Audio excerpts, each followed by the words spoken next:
6:04. Talk 107.3 FM, WBRP. Mornings with Brian Haldane off and running. Brian here with you. John LaBeouf producing. We are starting off your Tuesday morning at 59 degrees in downtown Baton Rouge with apparently some fog out there rolling in to start off the morning. Got a busy show for you this morning. Big announcement yesterday. We're going to cover that in top stories and trending. We're going to cover it throughout the show today. We've only got one guest in the first hour. That's Jeff Crouere, host of Ringside Politics. He's got Politics with a Punch coming up later on this week. Second hour, Kate MacArthur handles economic development for Ascension Parish. She's going to join us at 7:15. Mitchell Mayfield is bicycling across the country. We'll talk with him at 7:35. 8 o'clock hour, Bill Johannessen and Justin Turner. They're coming in from St. George, and they do not like the home rule charter. We'll talk with them at 8:15 about why, and then we'll wrap up our guest list with Congressman Troy Carter, a little DC Current, presented by LABI. However, before we get to anything else, we start off with top stories and trending.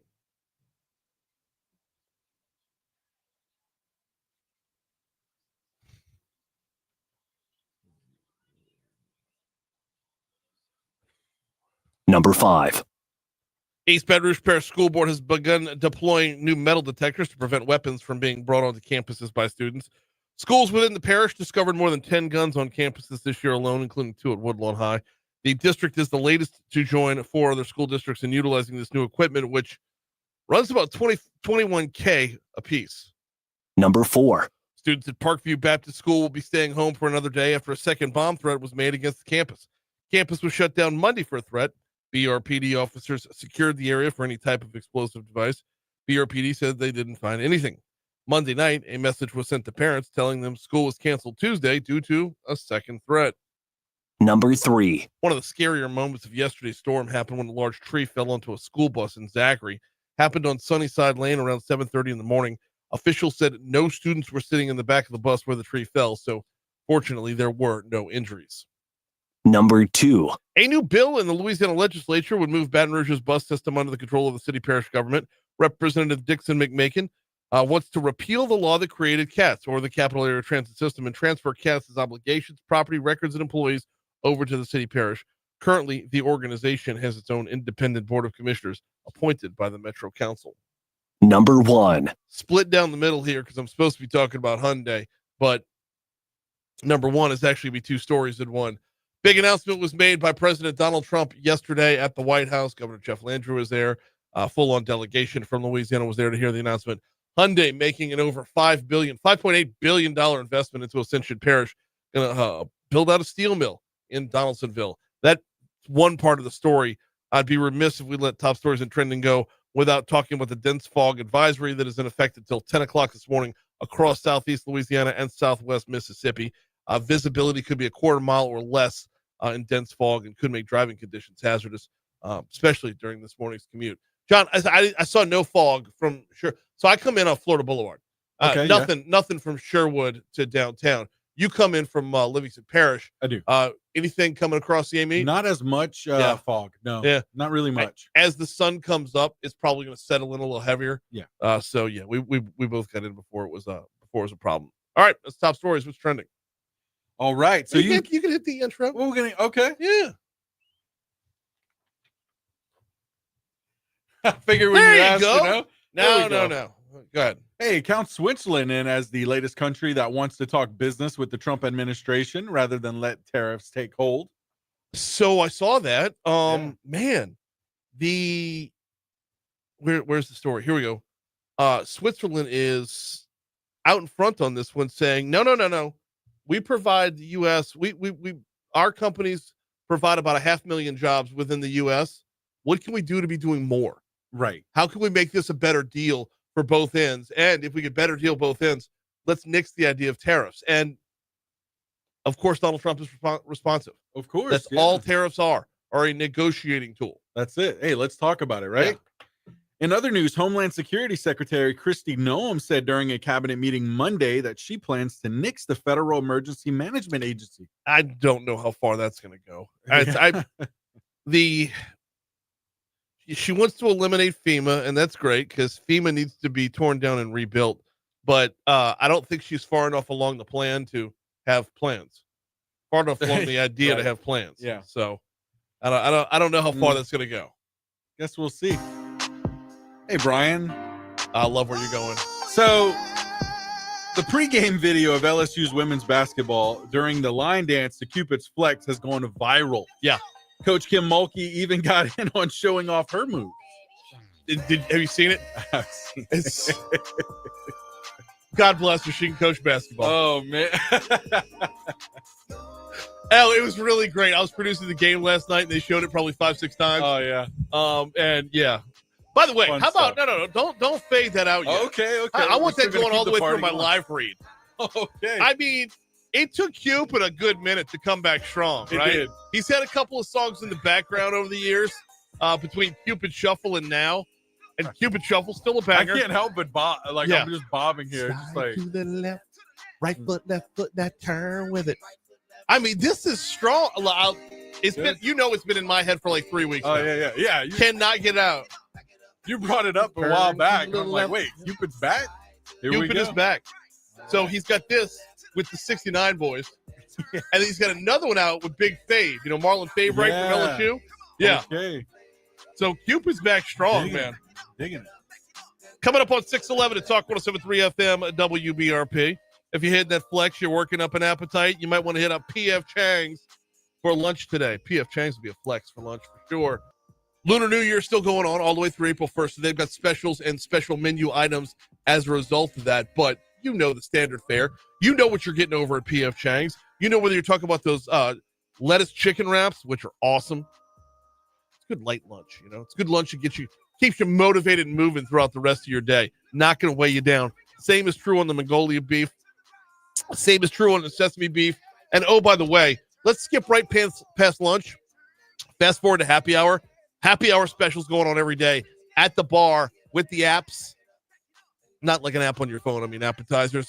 Drink specials, appetizer specials. They've got you set up. P.F. Chang's great for lunch, great for dinner, great stop off for a cocktail or two after work as well. You know where to find them. They're in Town Center off Corporate Boulevard. Look for the giant golden horse.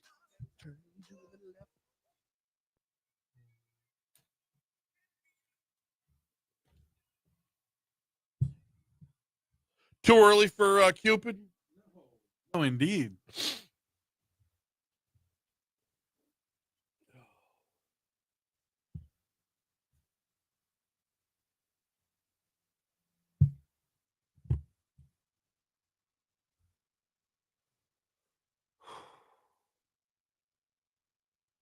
Yeah, Matt says I saw no fog from 12th to airline. Yeah, neither have I. So you went up to airline. So were you stuck in that traffic, Matt? I assume you were. Yeah. As soon as I can hop off, got off.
That was fast.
We're going to do LSU women in the next segment, not this one. Yeah.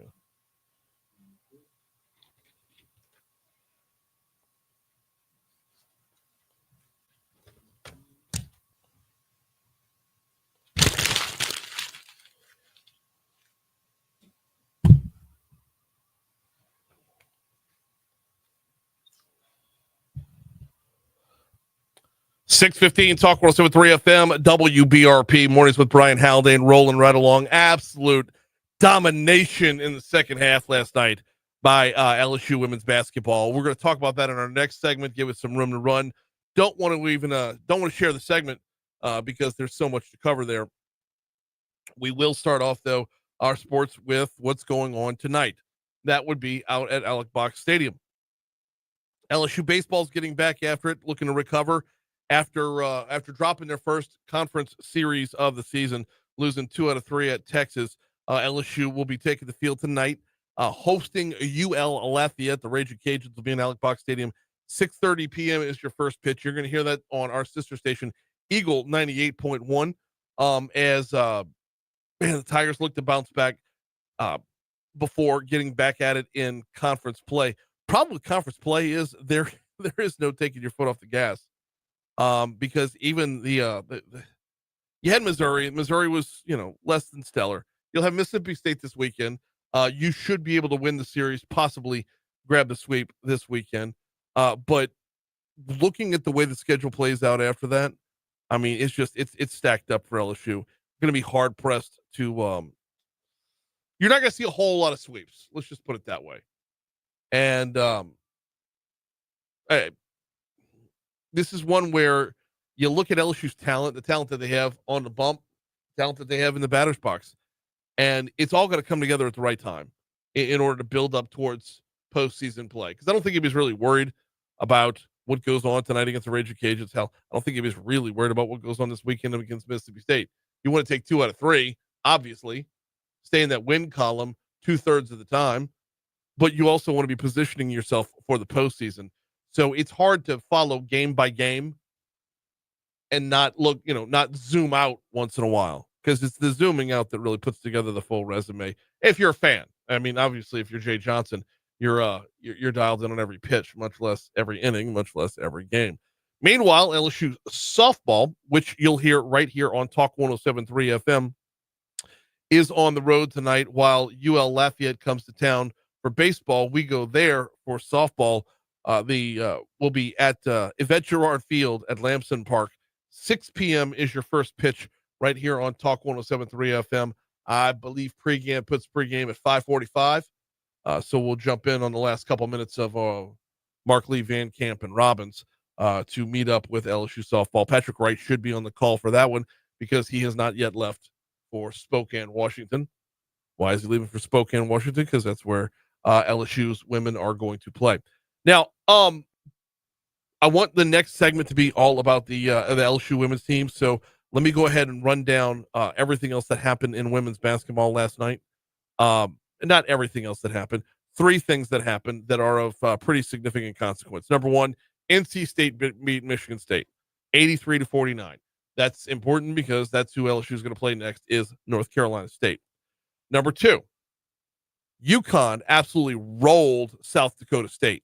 91-57, your final score there. Paige Beckers had 34 points, 4 steals. Actually, let me run down her whole box score because she showed up and showed out for Gamble Arena on her last time in that building. 34 points. She had 4 assists, 4 steals, 3 rebounds.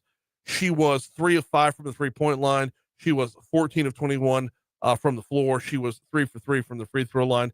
Coach Gino Auriemma said in the post-game interview, she finished the season 50% from the floor, 40% from beyond the arc, and 90% from the free throw line. I mean, just remarkable numbers for Paige Beckers as she closes out her college career. The third thing that I wanted to talk about was USC got the win last night, but they did lose one of their best players. Actually, they lost their best player. Give me one quick second here. It's a torn ACL. Juju Watkins is out for the rest of the season. That's a big deal because, well, she's the best player on one of the 1 seeds. It's 6:20. Here's the Fox Business Report.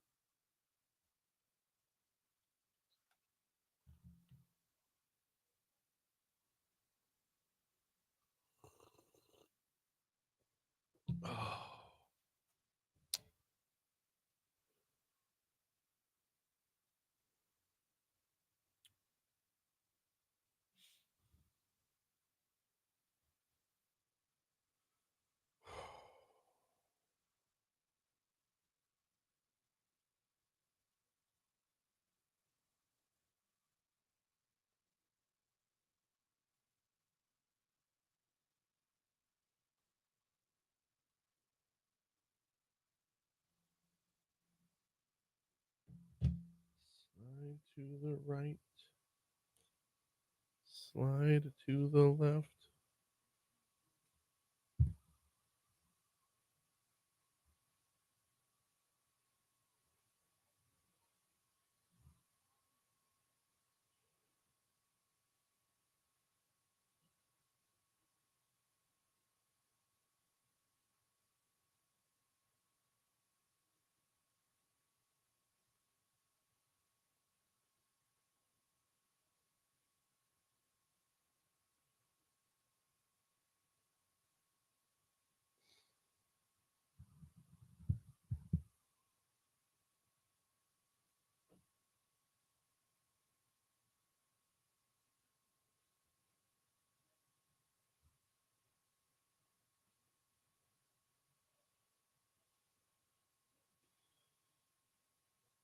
Good morning, Christy. Welcome in, sweetheart.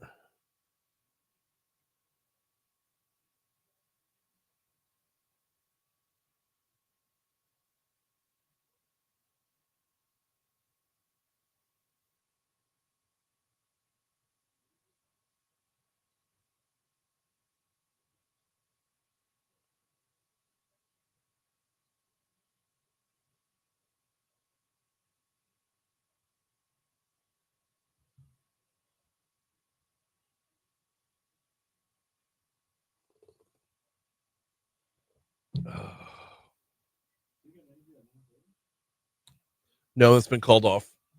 Well, not called off. I'm looking for another studio. Because, yeah,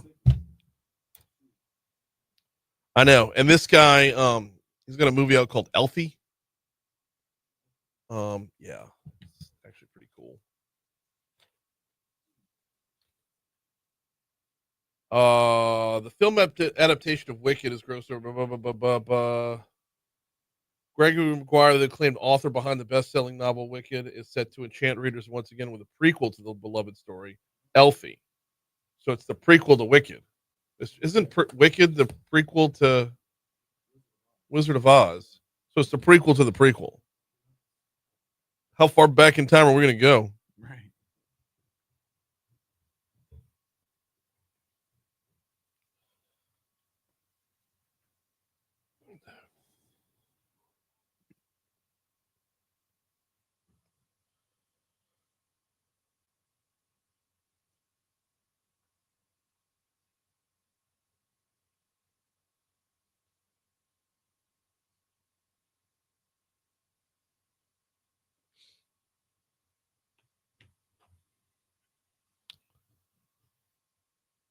Florida Boulevard's looking good this morning. Letting you know that because if your normal route into town, if your normal commute takes you on 12 westbound, you might want to consider Florida instead. Here's why. There is an accident that is on the interstate, still in the roadway, I-12 westbound in between Airline and Drusilla. You've got red line delays backed up to all the way to about, was that O'Neill Lane? And then it's just heavy before that. So if you're hopping on the interstate at Range Avenue, you're going to be slow going up until you're not going. And the not going starts around O'Neill Lane. So maybe think about taking 190. Maybe think about taking Florida Boulevard if you're coming in within the next hour or so, because those delays are going to remain for some time. Meanwhile, on I-10 eastbound coming in from Port Allen, coming in across the bridge, we are looking at well, something's jamming it up there. I'll start to see a little bit of congestion and backups on 10 eastbound coming across the Horace Wilkinson Bridge into Baton Rouge from Port Allen. Outside of that, 10 westbound coming in from Ascension Parish looks great. 110 looks great as well. The old bridge is looking good too. And there are no surface street accidents to report. That's really good traffic from the Shaw Bills Tire Traffic Center.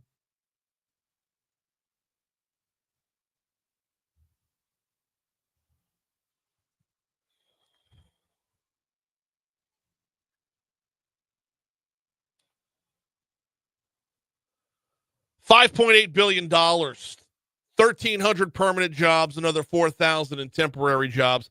Hyundai making the call. They're coming to Ascension Parish, Donaldsonville to be exact, which puts you on the west side of the river. And that is fantastic news across the board. We're going to break that down coming up in a little bit. It's the headline of the day, to be sure. When your economic development announcement comes from the White House, when you look up and you see the governor's in the Roosevelt room. All right, something good's about to happen. We hope. And it did. I was out there I wasn't out there in the White House. I was out in Ascension Parish at the Price Limbaugh Pace Center for the big announcement yesterday. Really, they did it up big. Ascension Parish did it up big to make sure that they're conveying the message of just how huge of an economic development win this is. And it's the latest in a string of wins after obviously the next most recent one will be the Meta data center up near Monroe. So jobs, different field this time.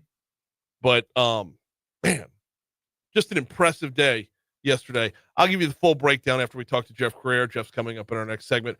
Right now, though, let's go back in and talk LSU women's basketball because we are the home of LSU women's basketball. Tigers just found another gear last night.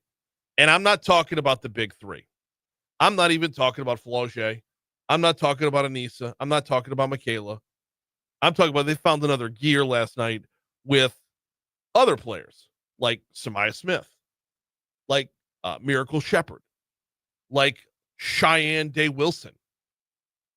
It was phenomenal to watch last night. Just for the record, Michaela Williams led the team in scoring. The big three were the big three. Michaela had 28. Anissa Morrow had 26. Flaugier had 13. Need to keep in mind, Flaugier had foul trouble, as did, I believe, Michaela went out in the second quarter as well. In fact, looking at their minutes played, Flaugier only played 20 minutes, and Michaela only played 23. But to see other players step in, show up, and show out, it was reassuring as the team makes their way through the NCAA tournament. And this is the third year in a row. They're headed to the Sweet 16. The third quarter was 31-6. 31-6. 101-71, your final score. Florida State kept it close through the first half. A lot of that had to do with Flaugier and Michaela being out with foul trouble. It was 50-49 at halftime. Kim Mulkey says her bench players, they came in, they did their job. Just stay in the ball game. Keep it close. They'll be good and rested. And Jada especially, freshman there coming in, confident, shooting the ball, defending those older players for Florida State. That was big for us. It was. So was Miracle Shepherd. Miracle's not in the box score a whole lot, as she only played 10 minutes. But with the intangibles, you could see she's coming into her own as a player. It just, you could tell when you see the player and they belong out there. They belong. She has crossed that threshold. That says Jada Richard. Jada put in 6 points in 9 minutes. Caitlin Gilbert played 17 minutes. She got 4 points as well. But back to Richard. She said after the game, no fear of the moment at all. My mindset was just honestly to be fearless in whatever way I can impact the game, whether that be just playing defense, scoring. And when I saw opportunities to score, I just took it and the ball went in. So Johnson and Williams, they got to rest up a good chunk of the first half. And LSU, like I said, 31-6 in the third quarter. Florida State was scoreless for the last 6.5 minutes of that quarter. LSU moves on. They're going to take on North Carolina State in the regional semifinals in Spokane, Washington on Friday. Kim Mulkey says they don't take Sweet 16s for granted anymore at LSU. Our goal every year is to just make a run and see if you can get to another Final Four and see if you can upset somebody you're not supposed to upset. We weren't talked about at all when we won it 2 years ago. So let's go see what we can do. One quick highlight from last night's game, that would be Michaela Williams on a wide open three-pointer from the baseline in the third quarter. Morrow got it. Off to Day Wilson. Ahead to Smith, who then kicks it out. Williams, wide open three. It's good! Hey, let's go. The teamwork. LSU is up by 11. The Michaela extra Williams pass. for Last 30. night was all about the extra pass. I mean, the assist column for LSU was just as jam-packed as any game that I've seen over there. 29 assists on the night for the Tigers. It was something to behold. You know what? We got news, traffic, and weather. Jeff Crouere joins us next.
I gotta go see Taylor real quick.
Awesome.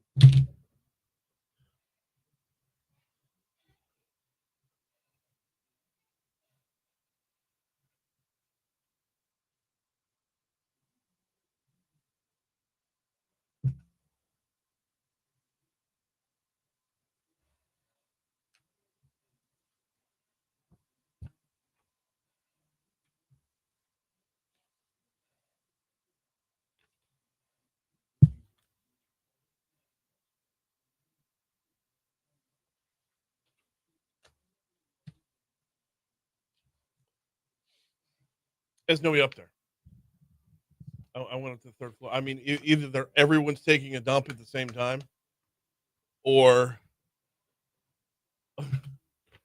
it's like the lights are on, but nobody's home, and they don't have all their tchotchkes out on the desk yet. You know, they'll have everybody brings out their own. Right. Hey, Scott.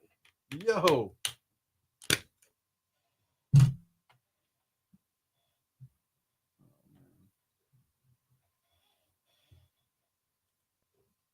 Oh, my lip will not heal. Sunburn from last Sunday from St. Patrick's Day. And then it started, like, it peeled the other day, but like one little spot peeled off. Now it's no.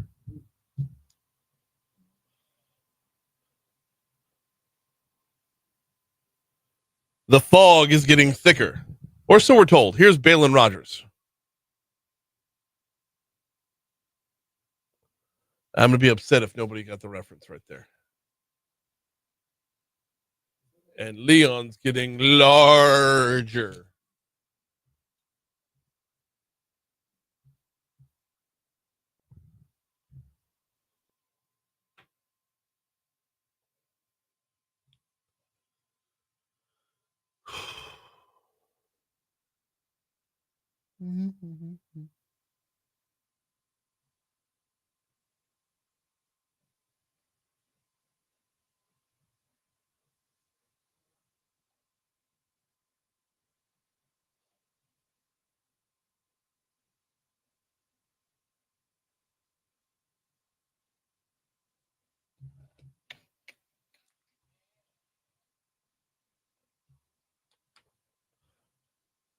637 Talk 107.3 FM, WBRP, mornings with Brian Haldane, rolling right along.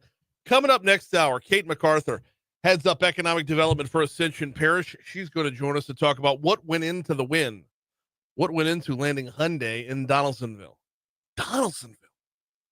Right now, though, every Tuesday, we're joined by Jeff Crouere. He's the host of Ringside Politics down in New Orleans. He hops on the hotline now. How are you, sir?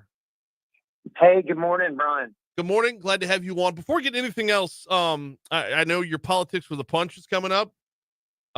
Give us the lowdown and what folks should be on the lookout for. Yeah, well, we're going to have a lot of fun. It's going to be Thursday night over at the Quarter View in Metairie. And, we put together always a diverse group, and the focus is on having fun. We have tickets available at my website, which is my last name, crouere.net, Crouere.net. We've got potentially the next mayor of New Orleans, Councilman Oliver Thomas, the next senator for Louisiana, Dr. John Fleming. We've got some comedy all-stars, some of our regulars, James Kishimano and Alden Hagedorn. Got the socialite of New Orleans, the diva, Margarita Bergen, who is always a kick. It's a mixture of a lot of different people. Got Bernie Cyrus, who is a well-known TV host and music man in the New Orleans area, and a great personality.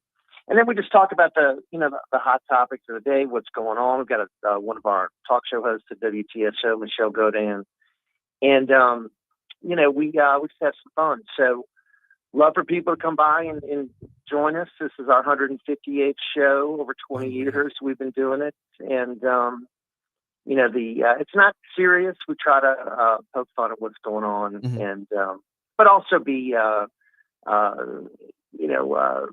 focus on some of the, hot topics, what's happening.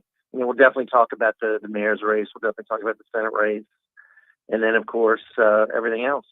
So hope people can join us. All right. I want to start there then. I knew this would launch us into pivoting towards, you said potentially the next mayor of New Orleans, Oliver Thomas. Is he in? So he's definitely in. Yeah, he is definitely jumped in. He, is a guy who's been at the top and been at the bottom. He's been in prison. He's been in, the council at large position. I mean, he is someone who's a well-known personality and public figure in New Orleans for decades. So he'll be a formidable candidate, probably the underdog, even though, he's been around for a long time just because of the money. Helena Moreno is another council member who's running. She's at large, and, she's got a big war chest. But, he'll make it an interesting race, and at least we're going to have competition, and I think it'll be a good race because, New Orleans is a tale of two cities right now. You've got some big positive things that have happened from, Mardi Gras was a big success, the Super Bowl, to, of course, the fact we're losing population. Right. Of all the major cities in the country, we're losing the most per capita. So there's some serious problems occurring, but then the crime rate is going down. Right. But then, of course, you just had a terrorist attack where, innocent people were tragically killed. So really is a lot of conflicting things going on, some good things, some bad things. So it'll be a big challenge for whoever the next mayor is going to be. At least it won't be LaToya Cantrell. Well, you never want to say it can't get worse, but I think we're pretty comfortable in that space. Yeah. She has been utterly terrible. And the latest thing, of course, is she's, thumbing her nose at the council restrictions on travel, and she's still traveling, and she's got a court ruling saying that she can't. So the council tried to restrict because she wasn't delivering what she promised. Right. And the council said, all right, we got to stay in town, do your job. And she's like, no, I'm going to be going to Washington, D.C. and going to the next junket. So there you go. Yeah. You and I have joked about this before, but it's almost, it's half serious though. At this point, it's just like, screw it, go. I don't even care anymore. It's you've done nothing for the city. Just if you want to go on tour for Green New Deal, wherever you can go, at least as long as you're not here, you're not hurting us. Right. And that's what she loves to do. She loves to go on conferences and climate change events and Aspen Institute events. And I think obviously she's looking toward her future. I mean, what's the next step for her going to be other than, a spokesperson for an airline, maybe? I don't know. I mean, it could be with one of these international groups. It's not going to be in politics in New Orleans, that's for sure. Well, I mean, New Orleans has had a more than a handful of mayors make their way into Washington, D.C. for that next step. I mean, Mark Morial and Mitch Landrieu definitely come to top of mind for that. You don't think there's somebody up there that would say, okay, she's attended enough conferences to have a punch card full? I don't see her getting a position like the Urban League, which is where Mark Morial landed, or getting a position like in the White House, which Mitch Landrieu landed, or CNN, or one of his gigs. He started also a nonprofit, wrote a book. I don't see her doing any of that. I do see her, hopefully, for her, latching on to some sort of organization that fights for issues she cares about, which obviously is climate change, and maybe some issues related to that. But I don't know. It's going to be fascinating. She is someone that has really shut out the media over the past few months, has not done press conferences, has been very, arrogant in her dealings with not just the council, but the media and others. She's gone about her business. Interestingly, she does not have a bad relationship at all with the governor. And they seem to get along pretty well. So her relationship with Jeff Landry is certainly much better than her relationship with the council. We got Jeff Crouere, host of Ringside Politics, with us. I wanted to ask that as a follow-up question for the next mayor. How big is Jeff Landry going to play into this mayor's race? I know New Orleans is never going to be Republican, but we see a big economic development win up in Monroe. We just saw yesterday a big economic development win in Ascension Parish. If you're in New Orleans, you're going to be starting to think, when's it going to be my turn? How big is the governor's office, or more to the point, Susan Bourgeois' office, going to be when it comes to influence here? I think it's going to be, pretty big. New Orleans would like to see some of those jobs that Ascension Parish and all these other areas are getting. The administration's really had some major wins, and Louisiana hasn't really seen that in recent decades. We didn't see any of that during John Bel Edwards' administration. So we've seen it now time and time again. The LNG, the Meta, now the Hyundai. It's just one after the other. And I think the governor's got a great relationship with the president, and I think that helps. And obviously, the Super Bowl and Mardi Gras were very successful for New Orleans. So, and then Jeff Landry has had a very keen interest in reducing crime in the city. Troop NOLA has been a big success, and I think they want that partnership to continue. So, I think whoever the next Democrat mayor is going to be, it's going to be a Democrat, is going to want to have the same good relationship that Cantrell had with the governor. Definitely. It's not going to be antagonistic like we've seen in the past. I think it's going to be cooperative. Well, you don't go in and clean up the city unless you plan to build up the city. You build up the city with more jobs, and that would hopefully be the next step. Troop NOLA, step one. Crime numbers go down is your inevitable step two. So now that the city's more attractive to recruit, now it's time to recruit. Exactly. You still got work to do with the NOPD because, we're 900 officers and we're still hundreds of officers short, even though, you have made progress in the crime situation. The response time is still too long. When you call 911, you don't get a response for a long time.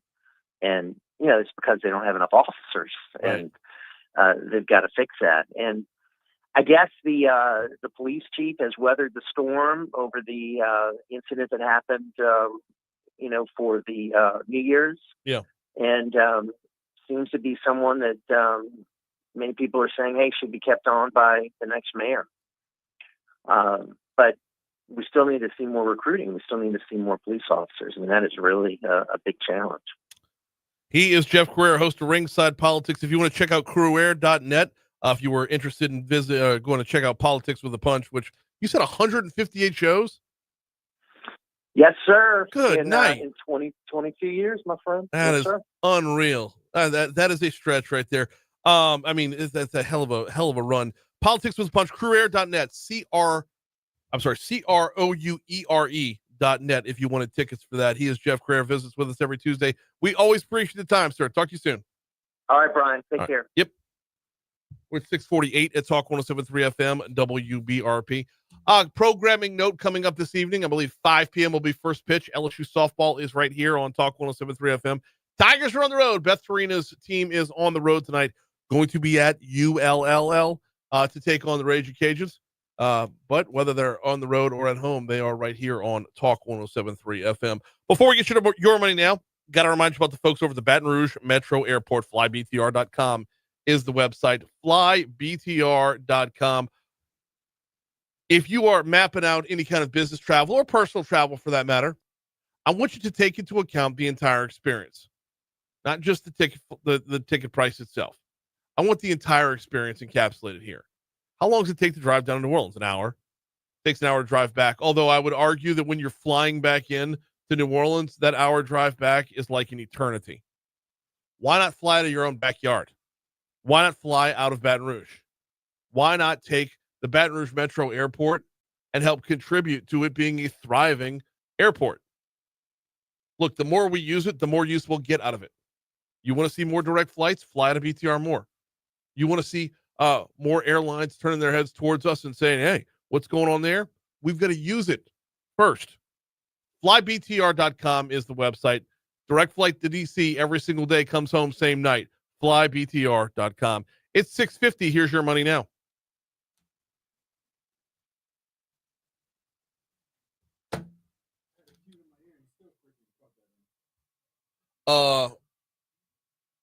My consultant buddy was asking me about my live reads. He was asking, he said, you seem to do live reads at weird times. I was like, sometimes I'll miss the time. And then he's like, don't. Okay. So that's one of the things I'm going to be very disciplined about. Okay. Making sure my live reads happen when my live reads happen. Okay. All right. I have, 4 minutes here? Mm-hmm. Let me try again. See if anybody's upstairs. Okay.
How we doing? Oh, good. Oh, that's in a minute. All right. I think I have a place to do my interview at 9:30. Please. Sweet.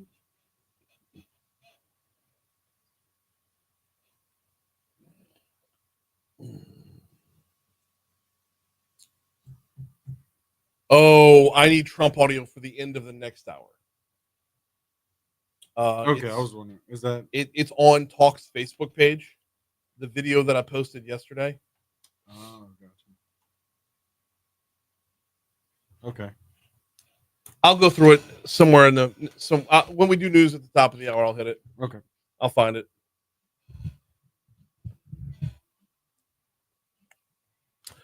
.655 Talk 107.3 FM, WBRP mornings with Brian Haldane, rolling right along. Yesterday was a big day in Ascension Parish as that major announcement was made. You heard about it in news at the bottom of the hour. I was talking about it a little earlier as well. Hyundai is building their first steel plant in North America. The first steel plant it's building in North America is going to be in Ascension Parish. This is a big deal, y'all. President Trump made the announcement at the White House yesterday from the Roosevelt Room. Here's how it sounded. Cut 4, please. Hyundai will be building a brand new steel plant in Louisiana, which will produce more than 2.7 million metric tons of steel a year, creating more than 1,400 jobs for American steelworkers. And then there'll be major expansion after that. I have a major expansion after that I'm looking forward to, but let's get where we're going first. That's 1,400 permanent jobs, another 4,000 or so on the temporary job front to build this thing out. And it's going to be a big build out. It's a $5.8 billion steel plant. It's going to anchor the, get this, Riverplex Mega Park.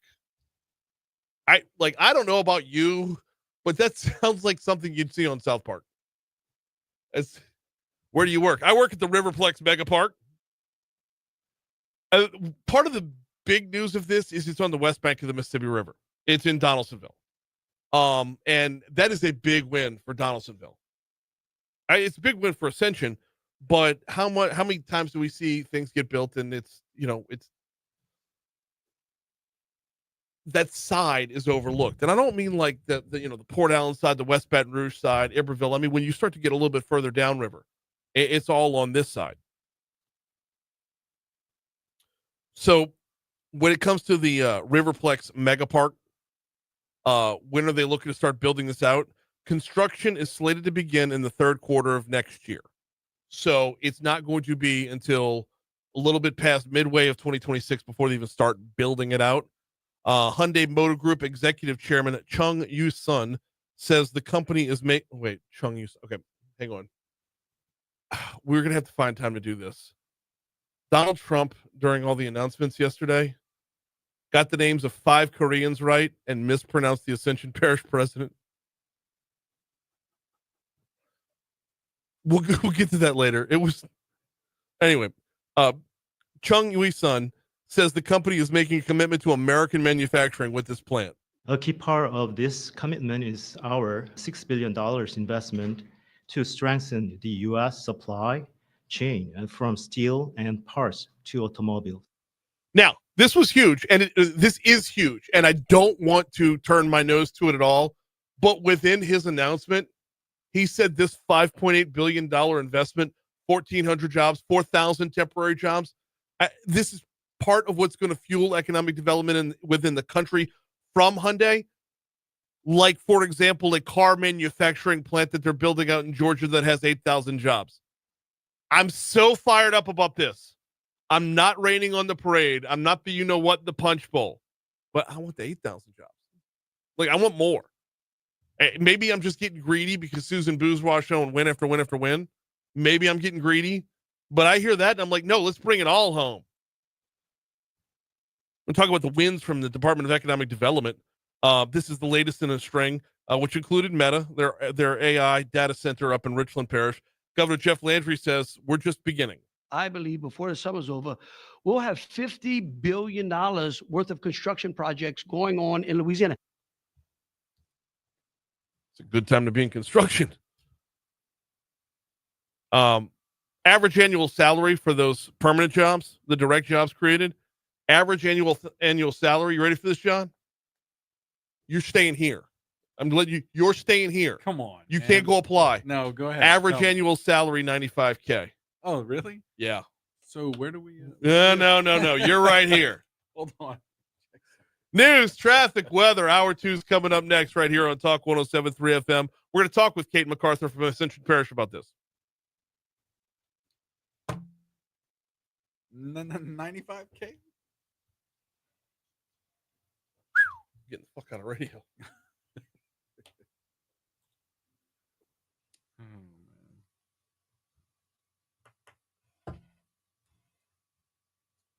The plus side, $95,000. The downside, you have to work in Donaldsonville.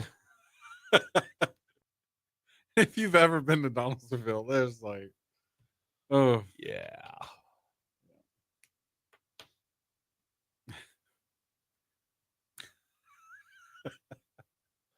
Dude got 5 Koreans' names right. Missed out on Clint Quimmel. Cointment. He said cointment. It'd be like that sometimes. Oh man.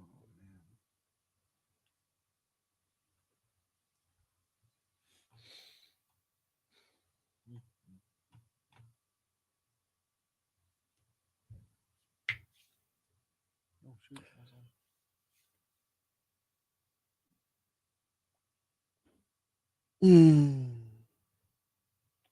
I'm sitting on a hot take that I don't want to let out because I know everyone's going to make fun of me because it's about the WNBA.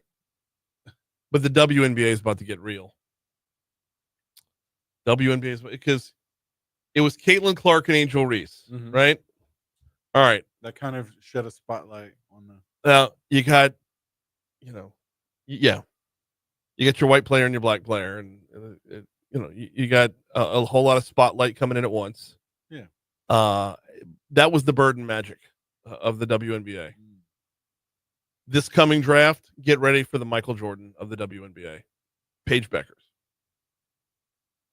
I am such a fan of this girl. Man. What she did to South Dakota State last night was criminal. One of her teammates in the post-game press conference was like, I feel bad for them. It's just not fair. She's like, when Paige is locked in, it's like a zone that you don't see from many athletes ever. It's like when Jordan used to be in the zone. And the difference between Paige and Caitlin Clark, 2 differences really. Number 1, she's likable. Yeah. But number 2, she can attack off the dribble a lot better. Caitlin Clark can hit from anywhere in the building, right?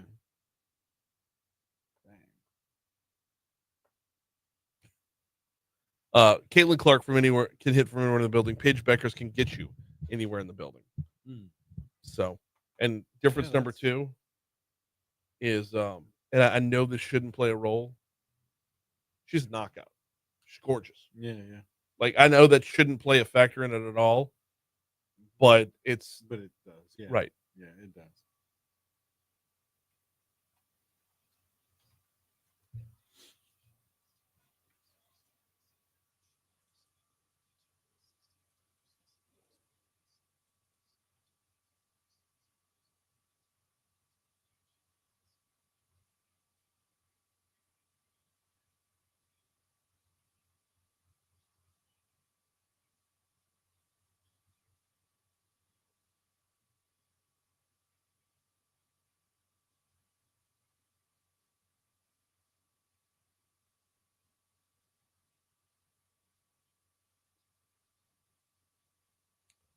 Let's see about the fog. Nope. None. Pretty clear. Nada.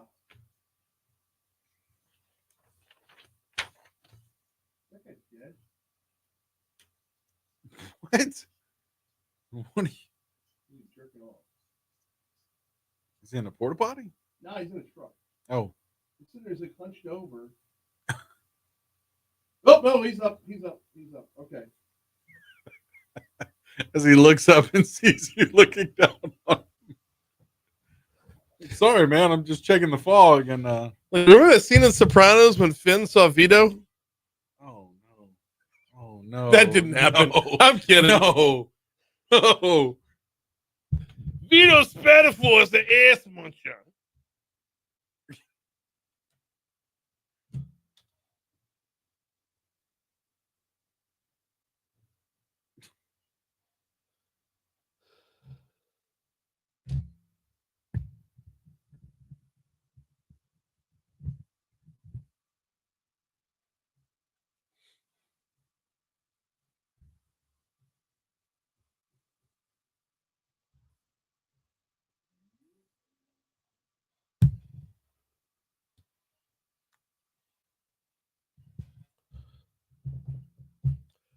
.705 Talk 107.3 FM WBRP mornings with Brian Haldane rolling right along. Hour 2 coming your way right now. Brian here with you. John LaBeouf producing. We are starting off your second hour at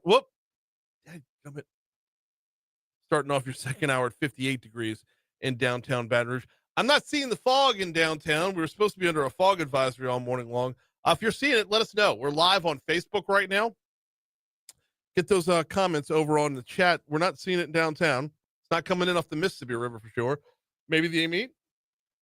Maybe, possibly. Let us know. We're live on Facebook every day, courtesy of the folks over at Lake Urgent Care. All right. We're talking economic development in Ascension Parish in our next segment. Kate MacArthur heads that up. She's coming off of a huge win. She's going to talk to us at 7:15. Right now, though, top stories and trending.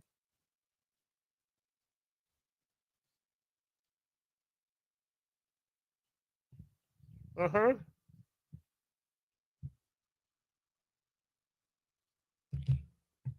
Number 5.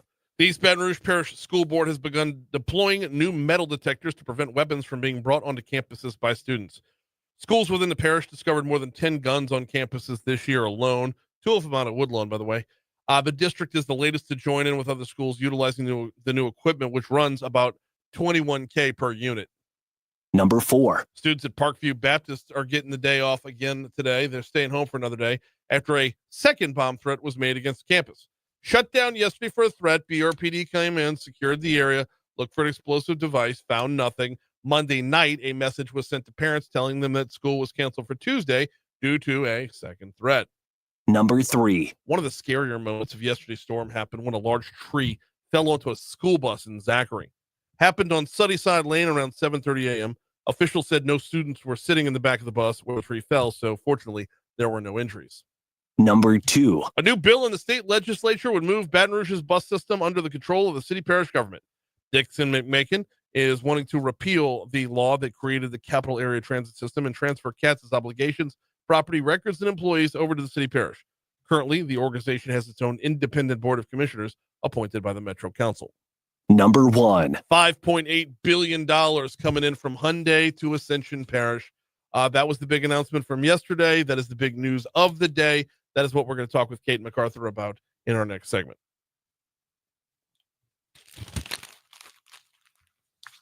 What's trending, John? Will count Switzerland in as the latest country that wants to talk business with the Trump administration rather than let tariffs take hold. Tell you what, we're going to talk about tariffs at the end of the hour, specifically when it comes to this new deal with Hyundai. The president made mention of it within the first 3 sentences before he introduced people at the podium. Yeah. He stepped to the podium, but before, I want to say it was before he even introduced Jeff Landry. Tariffs were mentioned. They were mentioned in his 4 minutes that he was speaking. Tariffs were mentioned, I want to say 3 times within those 4 minutes. So I want to talk about that at the end of the hour. But it just shows it's a negotiating tool. Absolutely. That's it, a negotiating tool. Let's talk about it. In other news, Homeland Security Secretary Kristi Noem said during a cabinet meeting Monday that she plans to nix the Federal Emergency Management Agency. So might be a little bit too loose with the info there. I don't think she's ready to do that because she doesn't have a plan B. Like, I would replace it with what? Right. What, like, God forbid, should a hurricane hit here or, the mountains, Tennessee, Gatlinburg. But yeah, they saw a hurricane last year. We saw all kinds of storms last year. FEMA seems to be overworked regularly.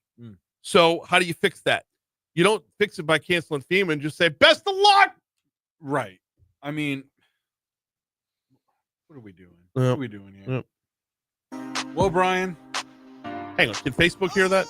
Yes. Okay, good. They heard it last hour, too. Good. Absolutely. The pregame video of LSU women's basketball during the line dance to Cupid's Flex has gone viral, and Coach Kim Mulkey even got in on showing off her moves. And here goes Brian. Oh, my goodness. What a show Facebook is getting right now. I can drop a line dance once in a while. Why am I winded? That. Why are you winded? Why am I? Because I was running up and down the stairs. Yeah, that's why. It's not for the line dance. No. All right, so how about Cupid, huh? Coming back strong. We all thought he was gone. We all thought he was an afternote for every wedding. Because I'm still playing the Cupid Shuffle every wedding I got. Oh, man. But now it's a Cupid twofer. It's so good. Let's put that foot and turn with it. Back strong, Cupid. He can finally sing. Track, right? So he had a couple of songs in between. Yeah. That never really did anything. He's got another one that I don't know if it's going to get hold anywhere because it's kind of like in between genres. Yeah. But it's him and Marlon Favorite. Big Fave. All right. Big Fave from LSU. You hear him on the pre and post game show, and Fave's doing his thing in the music biz. Man. And he teamed up with Cupid, and it's actually really good. I just don't know if it's going to be able to find a home somewhere. So, who knows? But how about Kim Mulkey dropping the line dance, going viral with the line dance? I tell you, when it comes to line dances, she can coach basketball. God bless. No, I'm just kidding. I'm picking. She was awesome. It was awesome. 7-Eleven, Talk 107.3 FM, WBRP. We're going to talk economic development in our next segment. Before we get you to the break, though, got to remind you about the folks at Matherns. You want to download the Matherns app today, especially if you're in the Highland-Kenilworth area, because Matherns has come back home. The OG location of Matherns, where they first got their start in Baton Rouge, that is, as Kenilworth Supermarket, it's back as Matherns Market in Kenilworth. So, if you live in an area, download the Matherns Rewards app today. So many great deals available every week, and you earn cash towards more groceries every time you shop. Deals of the week, like Louisiana Select Shrimp, $4.99 for a 1-pound bag. It's 21 to 25 Louisiana Select Shrimp for $4.99. That, by the way, that deal expires today. But you're going to get great coupons every week. You're going to get the weekly ad. You're going to know all the deals of the week as well. And like I said, you earn cash towards more groceries every time you shop. It's Matherns.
What I had was, I went by and ordered just to make muffins. I got to eat breakfast. That's my big thing. Yeah. They give me 2 of them. And so I said, well, I ain't eat 2 of them. I said, if you don't want it, order the garbage. Because I didn't pay for it anyway. What else going on? Everything going good? Yes. Yeah. Congratulations. I heard you got an award. You know, I heard. I was listening to Stone. Oh, really? Talking about the awards for the deals. And they said, Brian Howden. So he went through the deal. And I was laughing. It's 6 of the last 7. Awesome, man. Heavy.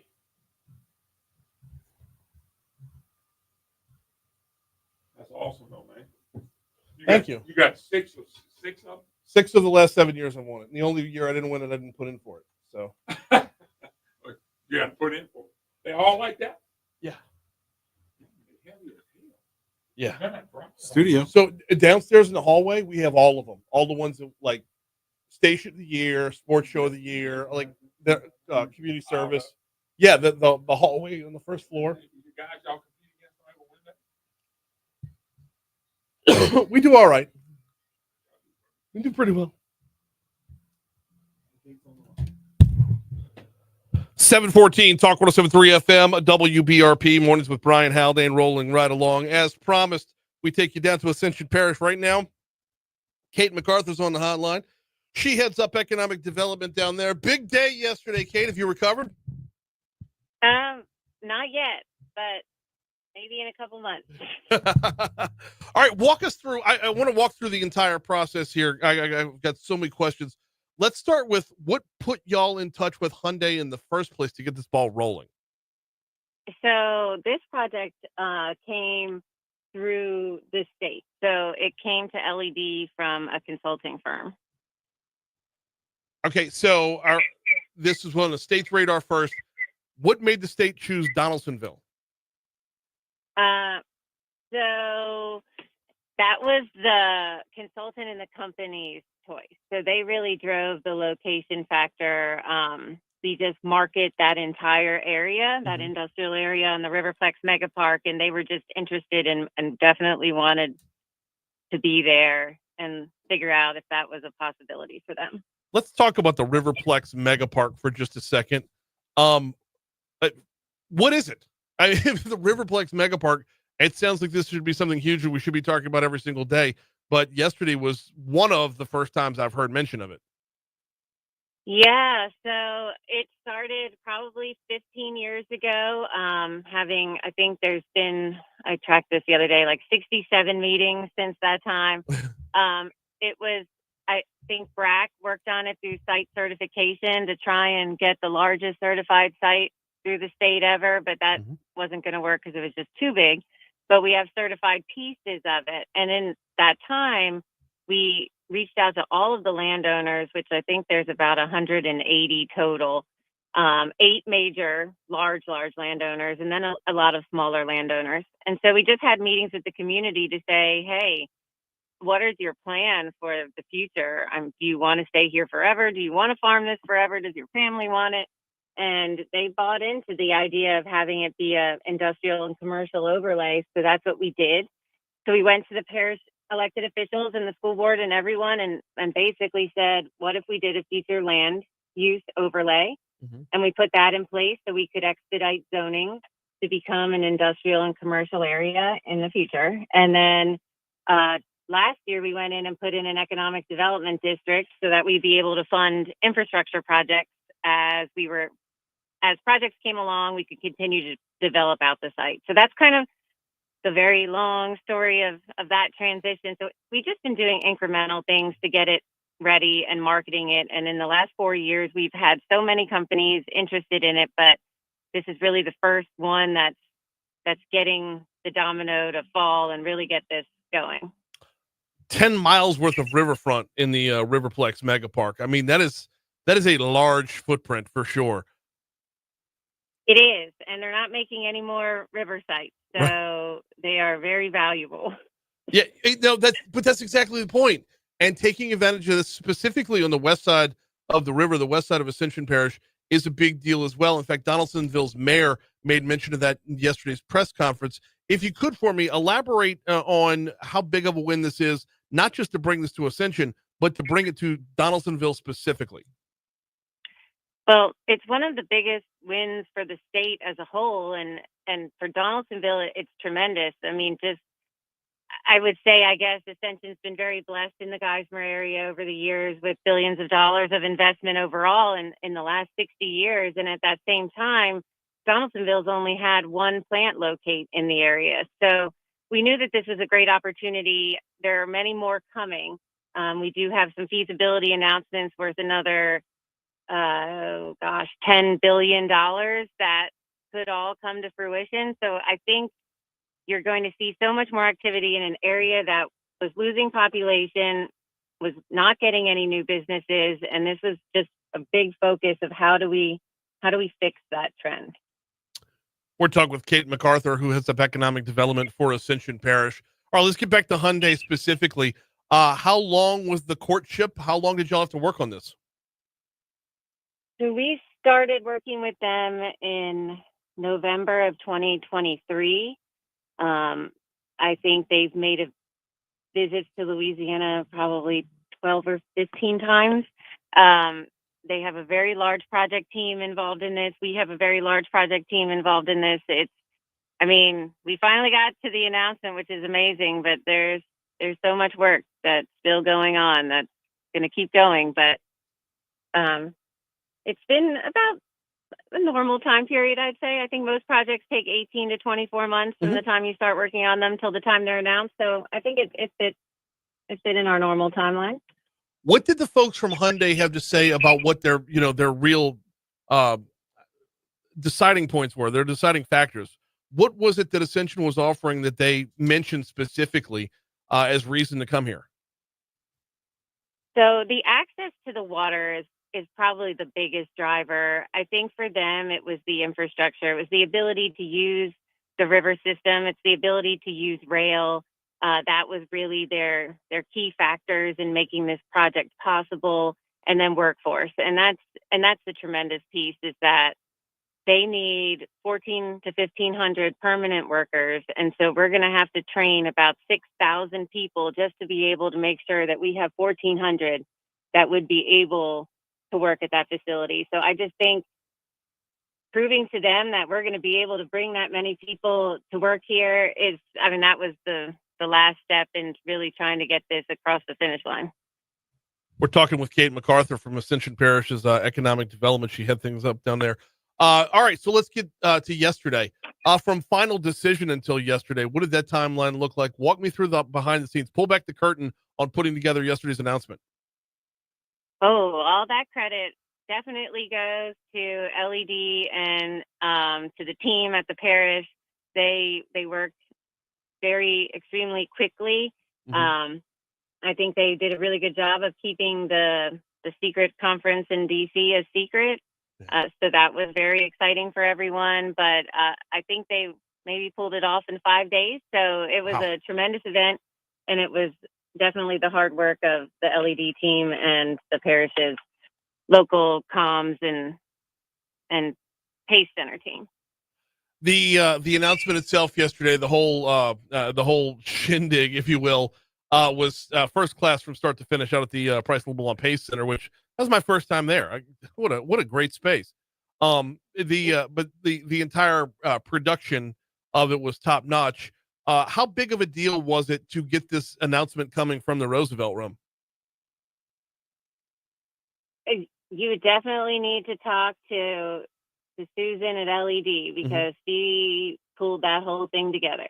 So I'm just saying, be able to tell you. From your perspective, how big of a deal was it? I mean, it's one thing to land something big on the economic development front, but on the flip side, you're making national and international news because of the locale of the announcement. And I think it's very strategic, and I think that is extremely impressive to put. Number one, Donaldsonville on the world stage is very impressive. But Ascension in Louisiana having, the 5 minutes of global press is something that you can't come by easily. So I'm extremely proud of having that. And I'm very grateful to LED for getting that put together in order to make that happen. But I'm sure they worked extremely hard to pull those strings to really tout all the benefits that our legislators work on and that our state representatives work on in order to keep business flowing to the United States. So I think it was a great win for everyone. Yeah, very much so. All right, we're talking with Kate MacArthur, who heads up economic development out in Ascension Parish. Let's talk about the steel mill itself. This isn't pardon the pun, not a run-of-the-mill mill. This is something new and exciting. Give me the details of what they're actually building. So they're doing a new, and I say it's state-of-the-art. So they're doing a mill that's similar to one that they've been using in Korea for the last 7 years. So it's being run off natural gas, but they're doing carbon capture and sequestration. So it's a very, very low carbon steel. And then in phase 2, they're actually going to implement hydrogen. So then it'll be even cleaner of a steel in production. So this is a way to further get away from the use of coal in steel making and really try and clean up the steel making process in general and use more modern technologies that'll be more sustainable. So it's a cleaner product. Is it a better product? I would say that they go hand in hand. Yeah. So it's like, if it's cleaner, it's better. It is just, I mean, they do the same amount of research and development and testing on every single product and every new thing they put out. So they're always looking to advance a better steel that goes into your car to make sure it's a safer product. No, absolutely. Yeah, you're not sacrificing one for the other, to be sure. Because that name Hyundai, the name's on the car. It's not necessarily on the steel, first and foremost. Let's talk about timelines here moving forward. To begin construction, y'all do have to build out an entire new dock here. So what's that going to look like? Timeline it for us for when folks can start to see some of these jobs that have been announced come to fruition.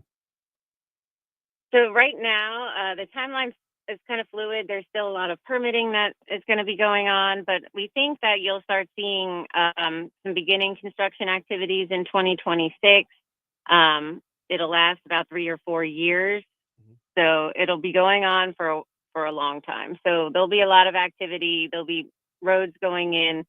The port piece will be built. There'll be different aspects of construction work that's going to be happening out there on the site. But it's gonna take a pretty long time to get this size facility built and running. And we're actually kind of glad about it because we also have to get the training center in and start training all the employees ahead of time as well. What's the timeline on that? When you know, if folks are running around with a resume, what's the timeline on getting that up and running? So they're getting started, I think, this year, but they're going to start training at the Gonzales campus in the meantime. But it's really trying to put in that curriculum using the machines that they're going to be using at the steel mill, getting all the certificates necessary. And also, we just want to focus on, so while that training is going on, if anybody is already in the workforce in some kind of construction trade or industry occupation or is interested in segueing into that, this is a great opportunity to keep getting experience while doing some additional training in order to get a better career in 5 or 6 years. Got just a couple minutes left with Kate MacArthur, heading up economic development in Ascension Parish. Let's talk collaboration here real quick, Kate, because this is, you mentioned the partnership with LED, but you also got to bring in BRAC on this one, the Baton Rouge Area Chamber. I know the Port of South Louisiana was there yesterday as well. Talk to me a little bit about what it takes to bring all those pieces together, all those players into the game. It's a lot of coordination, but a lot of people with the same goal. So we just wanted to win, and we wanted to figure out how to make this work. How do we get the pieces in place, and how do we make it work in a timeline that can win this project?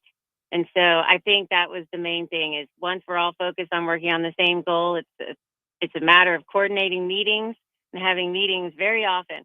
So I think everybody who worked on this project was a tremendous help. I say we're acting like it's over, but it's really just beginning. Mm-hmm. So we'll continue working with everybody through this project until it is fully up and running, and then maybe I can sleep at night again.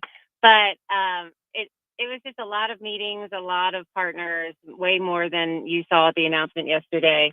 And it was just a huge effort and a lot of scheduling. Well, yeah, but not only is it not over, but you've also got to start focusing on what's next as well. Not just with this project, but who are you going after next? So let's chat. Who's next? Well, we're definitely going to make a big push for all of the suppliers that go along with the Hyundai steel mill. So we're going to work with anybody that is already interested in doing business and see if we can locate them nearby this new facility. We're going to keep connecting the pieces of that park. We have about 10,000 acres still available, so we have plenty of room to work with. And I think essentially it's just going to get really busy, and it's going to be a good busy, but we're going to do a lot of work listening in the community and really trying to make sure that everything we're doing is going to fit in a positive way with the community as well. So there's a lot coming. She is Kate MacArthur, heads up economic development out in Ascension Parish. Big day yesterday. Congrats on the win, and we'll talk to you soon. All right. Thanks so much. Thank you. Absolutely.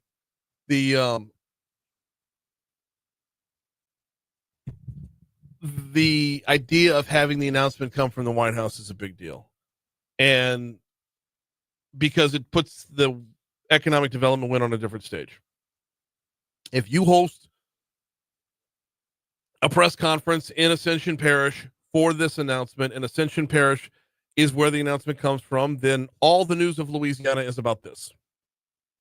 You move it over to the White House, and I'm 90% sure they were in the Roosevelt room because that looked like Teddy Roosevelt in the painting behind the president. You move it over to the White House, and now it's national and international news.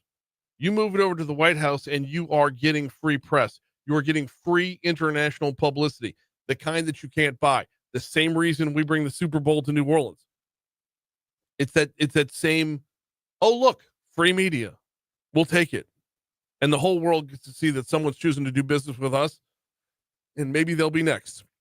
So, just a great win across the board. We're not done talking about this, though. We're going to bring up the tariff angle in about 20 minutes from right now. Right now, here's news.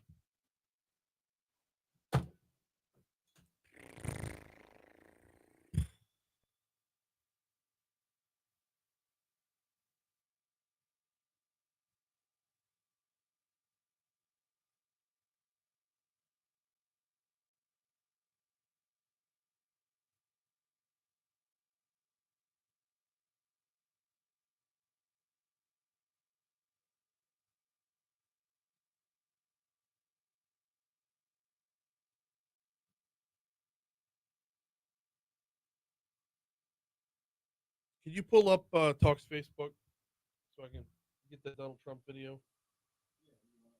Yes, I do.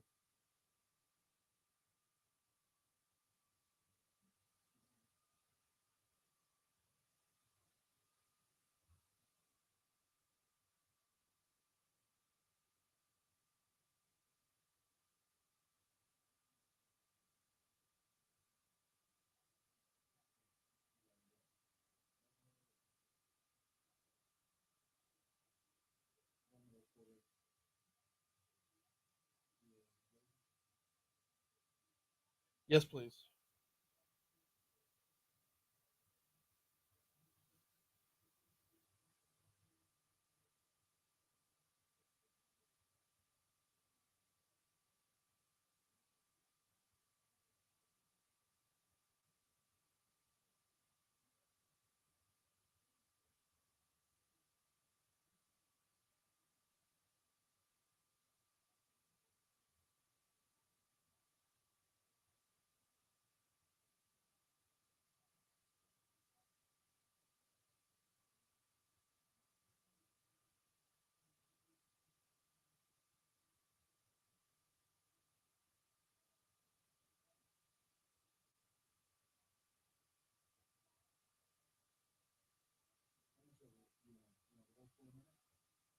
Yeah, if you don't mind rolling on that way I can pull from it.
My next guest isn't here yet. He said he's gonna be here in 5 minutes. He said it 3 minutes ago. So might have to go let it. I might be in already when you have to go let him in. But If I'm back in the segment, I'm gonna need you to go let him in.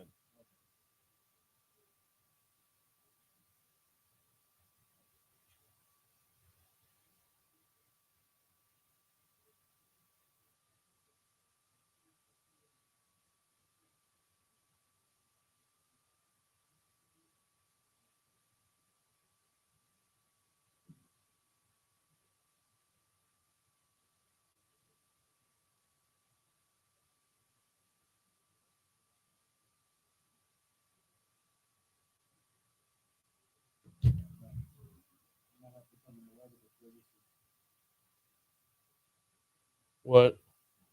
How far into it is it? That's all introductions too. Just pause it and come back to it afterwards. I'm gonna chop it up. So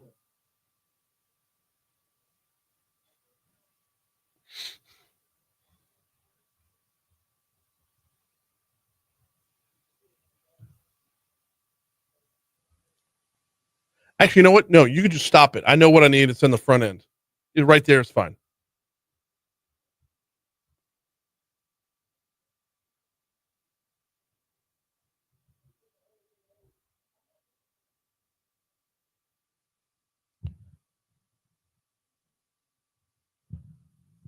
So the fog does exist, and a shout out to State Senator Caleb Kleinpeter for sharing a photo with us. So I'm guessing if you're over on the west side, you're seeing it.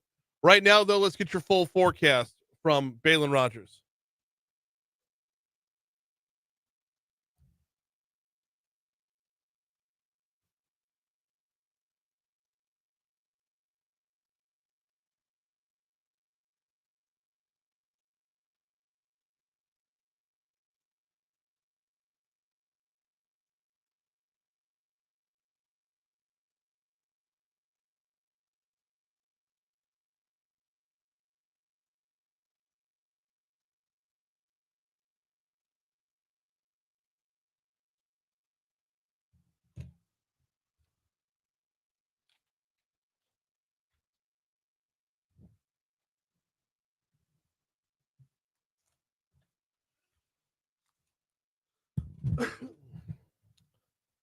.736 Talk 107.3 FM WBRP mornings with Brian Haldane rolling right along. We've got I need you to run downstairs and my next guest is at the door waiting to get in. Okay, we got a lot to cover here. We're going to get back to the big Hyundai announcement in our next segment. Coming up in just a little bit, we're going to talk to a guy who is riding his bike across the country. We will find out why in just a little bit. Right now, they're going to remind you about the folks over at Cajun Soft Wash. CajunSoftWash.com is the website. I've been really telling you about Cajun Soft Wash for the roof cleaning into this because, look, I just got a new roof, and I want to protect my new roof. And my roof hadn't been up there long enough to have any algae or mold or mildew or anything built up on it yet. But you know how when you have something new, you want it to look its best for as long as it possibly can? You want it to be its best for as long as it possibly can? Well, that's what Cajun Soft Wash does for your roof. They make sure that they can maximize the lifespan of your roof with the soft wash. No, they're not traipsing around up on your roof. No, they're not going to be stomping around. No, they're not pressure washing it. They are soft washing it with a chemical mix that they use that is 100% effective. It keeps your roof clean, but more to the point, kills off everything that would be eating away at those shingles, shortening the lifespan of your roof. Want to learn more? Check them out online, CajunSoftWash.com, CajunSoftWash.com. All right. If you're watching us on Facebook Live, a human highlighter just walked into the studio. That is a bright suit. We've got Mitchell Mayfield in with us. You're biking. First of all, welcome. How are you? Doing good. How are you doing? Doing very well. You're biking across the country. Yes, sir.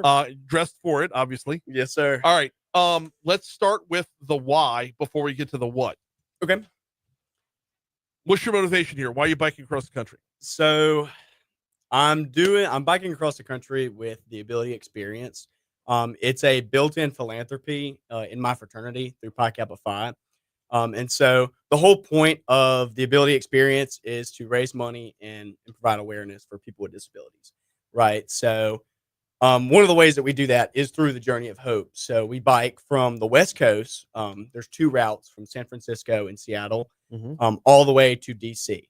And during that time, you go across the country and you get to meet with people with disabilities, and it's a really, really cool experience. What type of disabilities are we talking about here? It's all encompassing. So whether it be physical or mental disabilities, whether it be adults, children, it's just everybody. Something they were born with, something that they acquired along the way. I mean, it's all encompassing. Yes, sir. Yes, what sir. got you into this? I mean, I understand through the fraternity, but something had to trigger you to be attracted to it and want to follow through. So, I've always wanted to do something good with my life. I know, I've gotten a lot of support in my life, and I know that I can do something to help other people. And so what really got me to do this is my best friend up in Northwestern State. His name's Owen. Owen said that he was doing it, and he said that he would only do it if I did it. And so I applied and got the interview and ended up getting it. And so I was like, I'm all in now. I'm really excited for it. Mitchell Mayfield is with us. He is with Pi Kappa Phi and their philanthropy and talking about the ability experience and the journey of hope. So are you in it right now, or are you about to start it? So I'm in it right now. Okay. The training process is currently going on. So we're going to start June 1st, and then we finish, I think August 8th, around that time. So we are currently training 1,000 miles, this spring, to prepare for this event. How long's the event? How long's the actual ride? So it takes about 2.5 months, a Mhm. little over 2 months. And so, we'll start on the bike, I think by June 3rd or June 4th, in either Seattle or San Francisco, depending on the route that we get. Do you get to pick your route? So we kind of get to choose which one we prefer. Mhm. So we did that a couple of weeks ago, and by the end of the week, I'll probably know which route that I end up getting on, because there's about 50 guys that do this trip, right? So we have about 25 for each route, and sometimes, usually they have to move people around or anything like that. So 1,000 miles worth of training. Okay. Is that being? This is going to set up so many other questions. Is that training being done here in Louisiana? Yes, sir. So it can be done wherever. We have pi caps across the country that are training for this event. So we've got people in Colorado. We've got people here in Louisiana. I think there's 3 of us in Northwestern State that are training for it. Are you at Northwestern State? Yes, Okay. sir. All right. Yes, sir. I'm the Interfraternal Council president for Northwestern State University this year. Okay. I ask you if the training's in Louisiana because our terrain, our topography is not like a lot of the rest of the nation. Right. And you can't get from San Francisco to Washington, D.C. without going up and down a little bit. Right. So are you ready for that? I am. So one thing being in North Louisiana that we have is the Kisatchie Hills. I mean, that really helps get accustomed because there's about 4 or 5 climbs within that national forest. So it definitely helps. But we're going to be trying to do some training over in Texas to prepare for that. Okay. All right. Walk me through the route. Let's say it leaves in San Francisco. Is it just straight shot across? So there's 2 routes, right? So Transamerica starts in Seattle, Washington. Okay. And it goes down through kind of Wyoming and Montana area, Mhm. goes all the way down to Colorado. And then the San Francisco route goes straight across the west to Colorado too. And they meet at the same time in Colorado Springs. They'll meet there for a couple of days. And then both routes, the north route will go up and kind of around to Michigan area, and we'll go up over the northern part. Okay. Whereas the Transamerica route will kind of go through the Midwest and through Kansas. So you're on the bicycle. How many hours? Once the run starts on, you said June 1st. Once this starts up, how long are you on the bike per day? So we average about 70 to 80 miles per day. And so usually we start about 7 a.m. and we get done by about 3 or 4 p.m. And then in that afternoon, the evening, we have a friendship visit just about each day. Okay. And I would assume you've got designated stop offs each day. So you know where you're going. You're not just like, okay, we're here, we're going to pitch a tent. Yes, sir. Yeah. We have organizations that help provide us with lodging and with showers and things like that. We'll have local churches and other groups help us out. Very cool stuff. By the way, we're talking with Mitchell Mayfield. He is with Pi Kappa Phi, doing a little philanthropic work. I say a little philanthropic work over the summer. He's hopping on a bicycle to ride across the country. And you said it all ends up in Washington, D.C.? Yes, sir. D.C. Is there when this is timed out for what? I mean, are you meeting up with a special event when you get there? So it is kind of a big event. So they plan it, I think, for August 8th, or around that time. It's that first week of August. where they'll get everybody's family together out there, and then we'll ride in together, all as one group to the very end. So. Have you been a cyclist? I mean, is this something you've been into, or is this something you wanted to get into? No, sir. I'm a country boy. I like to hunt and fish, so cycling really wasn't something that I was interested in doing. But it's something that I got this opportunity to do it, and I figured this is something I want to try. Have any of your fraternity brothers done this in the past, and they can share a little wisdom with you? Yes, it's been about 10, 11 years since the last person has actually done it. So they're a little bit older, but I've definitely gotten some advice from some older guys. What was their takeaway? What would they have to say to you? I think the biggest thing that I've heard is that biking's only half of this trip. The other half is being able to connect with people across the country. Mhm. And they said to just soak it in and enjoy it as much as possible. Let's go back to the Ability Experience real quick. AbilityExperience.org is their website if you wanted to check them out a little bit. The initial connecting them with Pi Kappa Phi. Obviously, you got to them through Pi Kappa Phi. So Yes, sir. connect me from the Ability Experience over to Pi Kappa Phi. What attracted the fraternity to this particular nonprofit? So the Ability Experience is directly under Pi Kappa Phi. So Pi Kappa Phi has its own built-in philanthropy in the company. So they didn't seek this out; they created it. Yes, sir. Oh, huge difference. Yes, so they wanted to find a way in their own fraternity to kind of help students gain the knowledge for service-based leadership. Mhm. And so essentially what they did is they created the Ability Experience to help raise awareness for people with disabilities. And the journey of hope is what you're on here. It says on the website, just reading from the website, each year approximately 50 men embark on a cross-country trip to test their limits, spread awareness, and celebrate the abilities of all people. With 2 routes kicking off on the West Coast, teams spend the summer crossing the country over a combined 8,000 miles. That's combined 8,000 Combined, miles. yes, sir. Yes, sir. 8,000 miles. With an arrival at the Capitol lawn in Washington, D.C. to mark the end of a life-changing event. Along the way, the team spreads the message of disability awareness through local media and makes stops at partner organizations where they deliver joy to our friends and joy to our friends from the disability community. The disability community that covers such a broad swath of people. Yes. Is it? I mean, is that the intent to paint with a big brush here to make sure you can? I mean, you're going wide, not deep. So one of the best ways I like to explain this is you want to be able to put yourself in other people's shoes and see how other people live across the country. And so like one of the best examples I got is there's going to be a day where we play wheelchair basketball with people in wheelchairs. And there's another day where we'll have a field day with a special ed program. So, it's different every day. And so it gives you a chance to see other people's lives. Wheelchair basketball. Yes, sir. So the only day that you're not using your legs, you're going to be overusing your arms in a wheelchair. Yes, sir. Do you know what you signed up for? Not fully. I'm going to be honest with you. It's a huge ride, man. I mean, that is ginormous. This is going to be one of those ones where you're going to look back after it's over with and be like, not many people can say they accomplished that. Yes, one sir. coast to the next. It's like you and Forrest Gump. Like that's right. That is a big deal. All right, for the folks that want to follow you, for the folks that want to help out, for the folks that can help by donate. You're not doing this for free, right? Yes, sir. So if folks want to help out along the way, where can they go to donate? So they can go to mitchellsmission.com. So that's MITCHELLS mission.com. And so mitchellsmission.com. Is the site open already? Yes, sir. The site is open. I have to raise a minimum of $7,500 for this trip. Okay. And I'm currently working on that goal. So any donations are appreciated. Any little bit helps. Mitchell's Mission. Let's get to the website real quick, see where we're at here. Yes, sir. Mitchellsmission.com. I assume for those that are making the donation, they're not donating for free either. They're going to be able to keep up with you on your trip. Yes, sir. This is the social media age, so obviously I'm assuming a lot of social media posts along the way. Yes, sir. Where can they follow you? So they can follow me on Facebook and Instagram. Looking up Mitchell Mayfield. I post content as far as everything I'm doing for this upcoming trip, as well as everythking else that I do. Mitchell is currently at $1,700 raised on his way to that $7,500 goal. Y'all, let's blow this goal out of the water.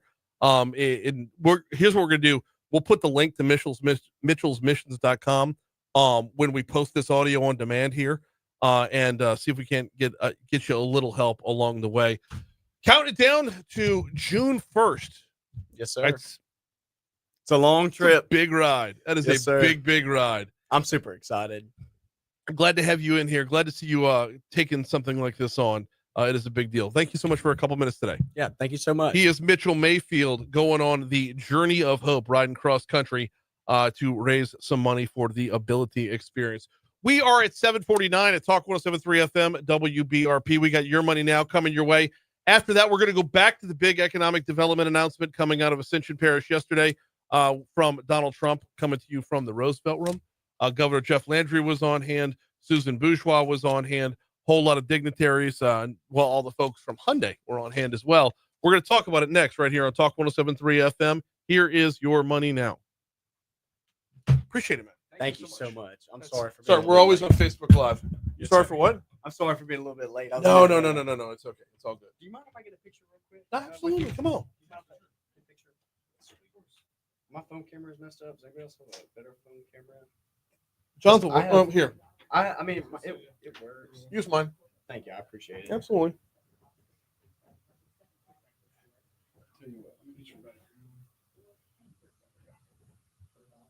Yeah, I want to have something to post.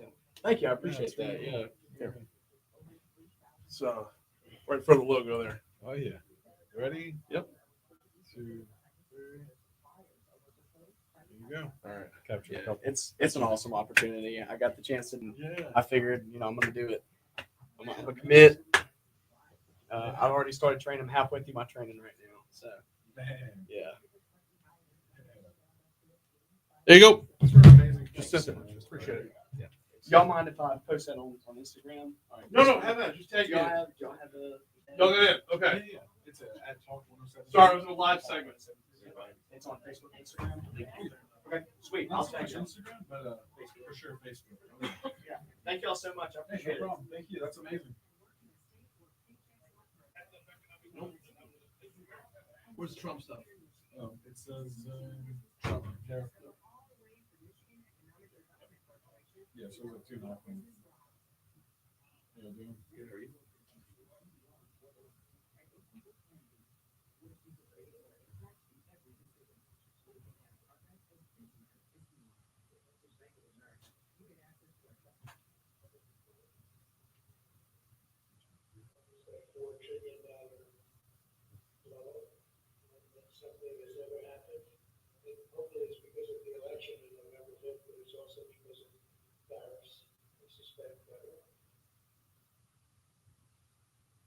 That's all I need. That's it right there. That's all I need. Hey, sorry. Move it quick. Imagine eating, tasting, and smiling with confidence again, all in just one day. With the Fusion implant system, you can say goodbye to dentures and replace your missing teeth for good. Curious why your dentist recommends the Fusion Implant Center? It's simple. We're the only doctors in Louisiana that do what we do. We're proud to be the only facility in Louisiana where you can see comprehensive treatment all in one place, provided by the same dedicated team of board-certified experts. It's no wonder so many dentists refer their patients to us every single day. So don't wait any longer. Make today the day that changes your smile forever. Call us and visit FusionImplantCenter.com. Remember, one moment can change a day, and one day can change your life. Your perfect smile starts with work days can be unpredictable, but you work where it should be. The Dr. Charles Plus program will have fresh new bonded drawers for everyone.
7:55, Talk 107.3 FM, WBRP. Mornings with Brian Haldane, rolling right along.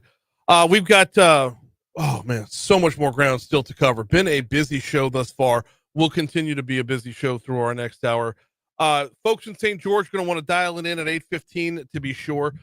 Your home rule charter is going to be on the ballot this coming Saturday. We've got Bill Johannessen and Justin Turner. They are opposed to the home rule charter. We will find out why at 8:15. Also next hour, we've got Congressman Troy Carter coming your way. A little DC Current presented by LABI. We got a lot to talk about with the congressman. Before we get to any of that, though, I do want to go back to the big news of the day. $5.8 billion economic development announcement coming in from Hyundai, coming in from Korea all the way to Donaldsonville.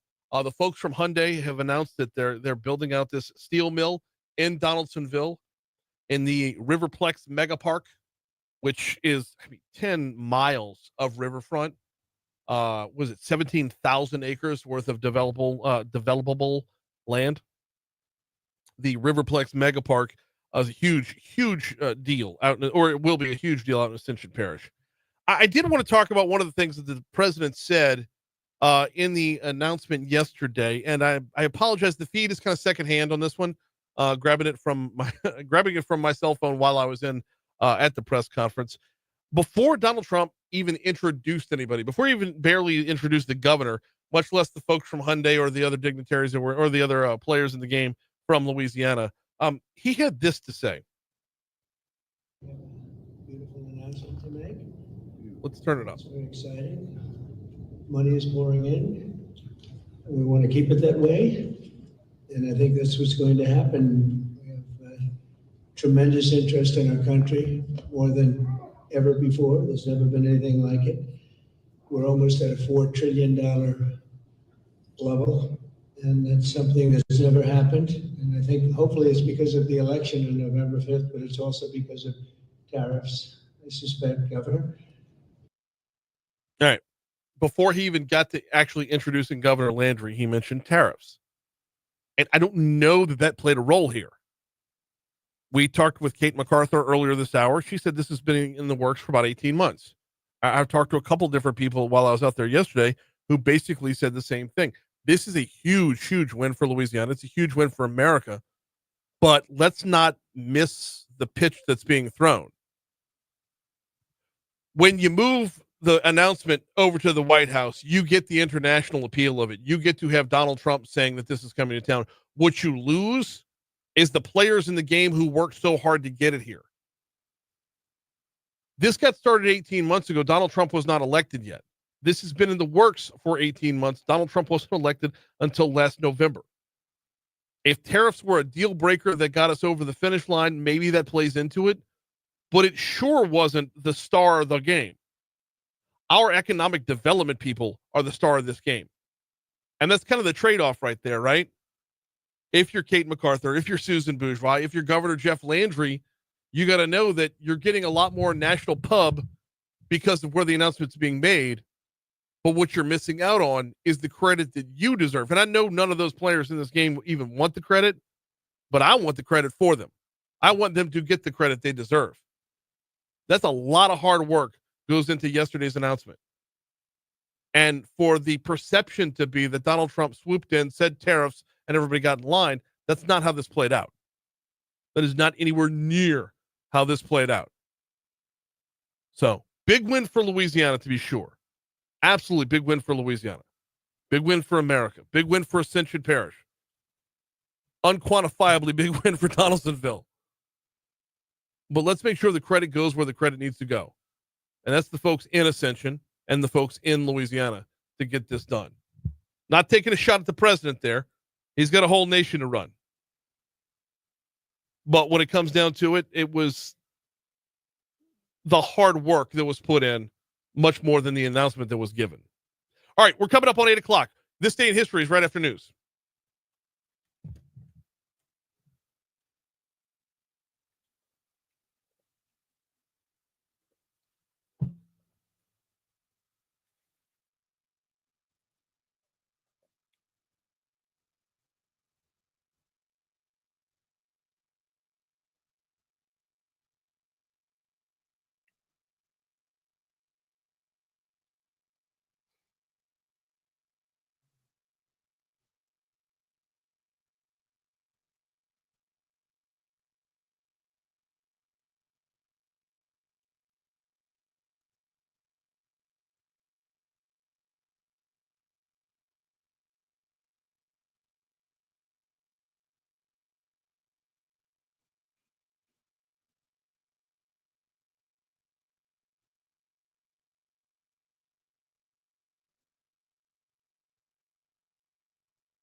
Where did he say that was?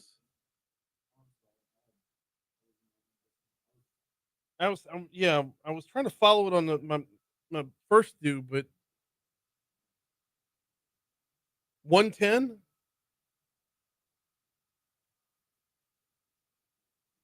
Yeah, 110 southbound of Chippewa.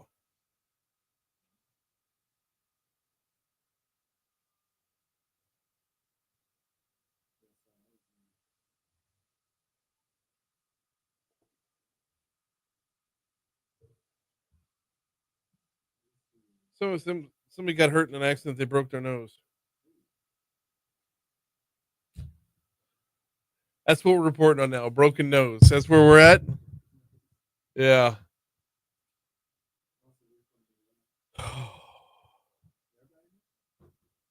Probably. Or if the airbag didn't deploy, they smacked it on the steering wheel.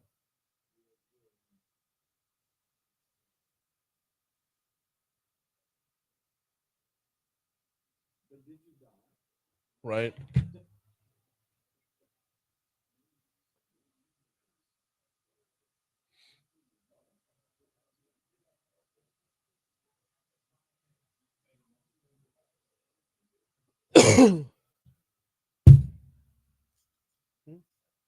Yeah, come on in. We're doing our thing, but you're good.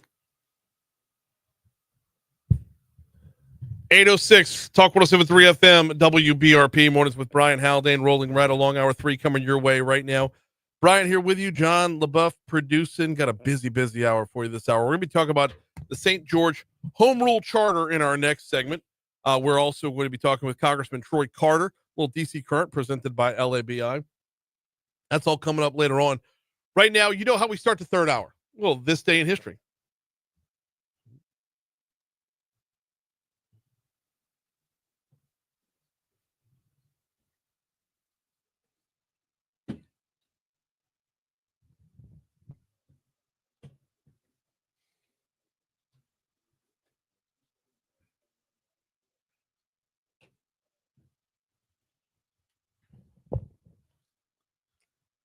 All right, John. All right. Starting off in the year 31. How Why you like not? that, huh? Yeah, let's start off in the year 31. Where the first Easter is celebrated by Christians. Okay. The year 31. It was today? Yeah, it was today. 1807, the British Parliament abolishes the slave trade through the British Empire. Today, 1807. Wait. We're not done with the first Easter. Whoa. I got to ask, did they have, was there a chocolate bunny? You know what? That's a good question. That is a good question, isn't it? That was a good When question. was the first chocolate bunny? You know, did they now find, I'm going to do some research after Did this. the kids find all the eggs? Right? And did their aunt follow them around saying, we're not done till you find them all. I'm not buying more next year. You There's find a them all. specialty egg, right? Just go back With out money and in look. it. Maybe some coins. She's all mad at your uncle because he hit him in weird places. Man, it's a touchy subject. But you don't even get to eat crawfish till you find all the eggs. Wow. That's terrible. So anyway, I don't know. I had my own little thing right there. know. I felt like I struck a nerve. Like Easter at the Haldane house is a little rough, huh? Little trauma dump brought to you by 5 Star Printing and Signs. Whew. Oh man, where was I? I don't know. Where were we? Year 31. What are we doing here? We were the year 31. What are we doing? We're moving here? on from that.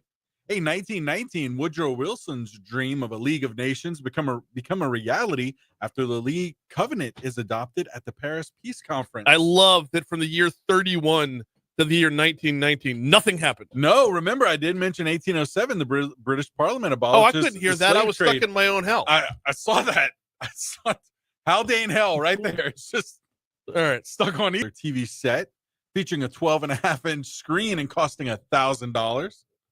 $1,000? Yeah. 1964, once again, Britain sets a memorial for the late President John F. Kennedy. Yeah. That happened as well today. Yeah. 1965, Martin Luther King Jr. leads 25,000 to state capitol in Montgomery, Alabama. Yep. Started off in Selma. Yep. You'll get a kick out of this. Maybe not. 2019, NASA cancels a planned historic all-female spacewalk because it doesn't have enough spacesuits to fit women. You know what? Speaking of not being able to wait, fit, I remember that. Yeah. You do? I know this was a big deal. Like Yeah. they didn't make women's spacesuits. Like, hey, you think they would have thought of that before they announced, right? You know, before you make plans. Like, Right. oh What? wait, we don't have suits for everyone. Yeah. It's Speaking of not being able to fit, in 2024, the door from the Titanic that saved Kate Winslet's character. I love this in parentheses and killed Leonardo DiCaprio's. It did. Sells for auction at $718,750. The door? Yeah. Okay. It sold at a Planet Hollywood auction, beating Indiana Jones's bullwhip and an axe from The Shining. All right. So I would pay that money for that door. Like if you had it, yeah, you would just to put two people on it, just to show that it can be done. See, Rose, there was room. There was room. There was plenty of room for Jack. Why'd you let him? He's selfish. Whoa. Yep. Hey, you know what? Moving on to birthdays. If you don't have anything else. No, let's move on to birthdays. Birthdays today. Before I get myself in trouble with female spacesuits. Right. The female to rule them all, though. Aretha Franklin today, her birthday. Yes. Born in 1942. As well as the Rocket Man himself, Elton John. Aretha Franklin's older than Elton John. Oh, I see well, that. I mean, she passed in 2018. Right. But I just still. always assumed Elton John was older. Yeah, by 5 years. Yep. Let's see. Who else you got on your end? Anybody else worth noting? Oh, yeah, I got a couple of them here. How about Jack Ruby? Okay. Since we were talking about the Kennedy files yesterday. Yes. Jack Ruby was born on this day in 1911. Sarah Jessica Parker, born on this day in 1965. Paul Michael Glaser as well today. Okay. And had a couple from the sports world that we wanted to dive in on here too, as I move from one page to the other. Danica Patrick was born on this day in 1982. Former Padres pitcher Scott Sanders, we know him better as the dad of former LSU pitcher Cam Sanders. He was born on this day in 1969. Former Braves pitcher Tom Glavine, born on this day in 1966. Former Spurs guard and Mavericks coach and Southern Jaguar Avery Johnson was born on this day in 1965. Man, I didn't realize I had this many. Yeah. And Vladimir Klitschko as well. Okay. Yep. Deaths, you ready for him? Go for him. All right. Ida B. Wells today, along with country singer Buck Owens. Okay, today. so go back to Ida B. Wells Barnett. I had to look her up. She was an American journalist who led an anti-lynching crusade in the United States in the 1890s. So yeah, I the more I read about her, the more fascinated I became. Yes, indeed. Not a Anybody name else? you pick up in school though. No. So, but that was I didn't have any other deaths. Okay. National days here. National- What about American Diabetes Alert Day? Well, that's apropos because I got National Waffle Day. So let's not tie those two together by any stretch of the imagination. We're at 812 at Talk 107.3 FM WBRP. Before we take our break, got to tell you about the folks over at Landmark Bank. You know where to find Landmark Bank? You're going to find them in the Baton Rouge surrounding area, and that's by design. They were founded in 1897 as a community bank. You know what they are in 2025? A community bank. Don't just have a bank, have a banker. When you walk through that front door of a Landmark Bank, the person you're shaking hands with is the person who can help make your dreams come true, whether you're talking about borrowing to buy your first home or start a business or buy your second home or grow your business. No matter what it is you've got planned, Landmark Bank can help you out. Check them out at landmarkbankla.com, landmarkbankla.com. Find their locations, find their hours, and find yourself a banker with Landmark Bank. All right. A white. I think they're both plugged in, but I know that you've used the white before. Yeah. Yep.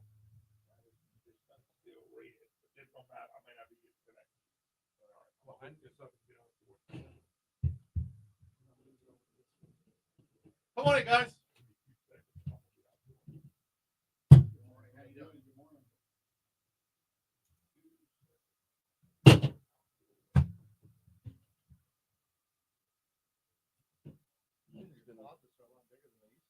Do what? Yeah. This was 104.5 before it was us. And before that, it was an actual vault. Okay. Because this used to be an insurance company. Right.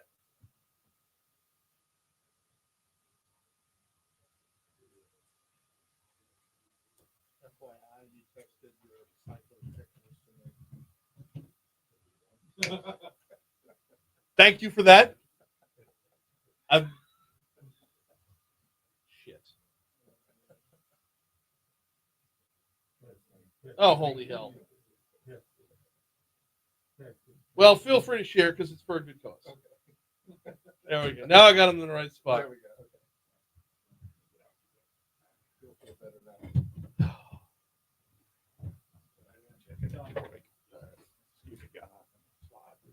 Yes, sir. Come on in. Get y'all are up here. Okay. Here. I'm moving over to this one.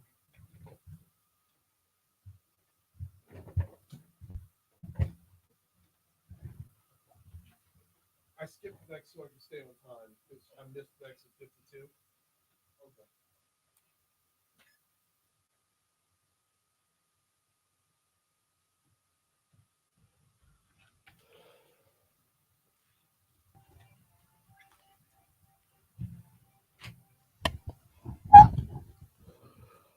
We're at 8:15 at Talk 107.3 FM at WBRP. Mornings with Brian Haldane rolling right along. Coming up on Saturday, it's Election Day in Louisiana.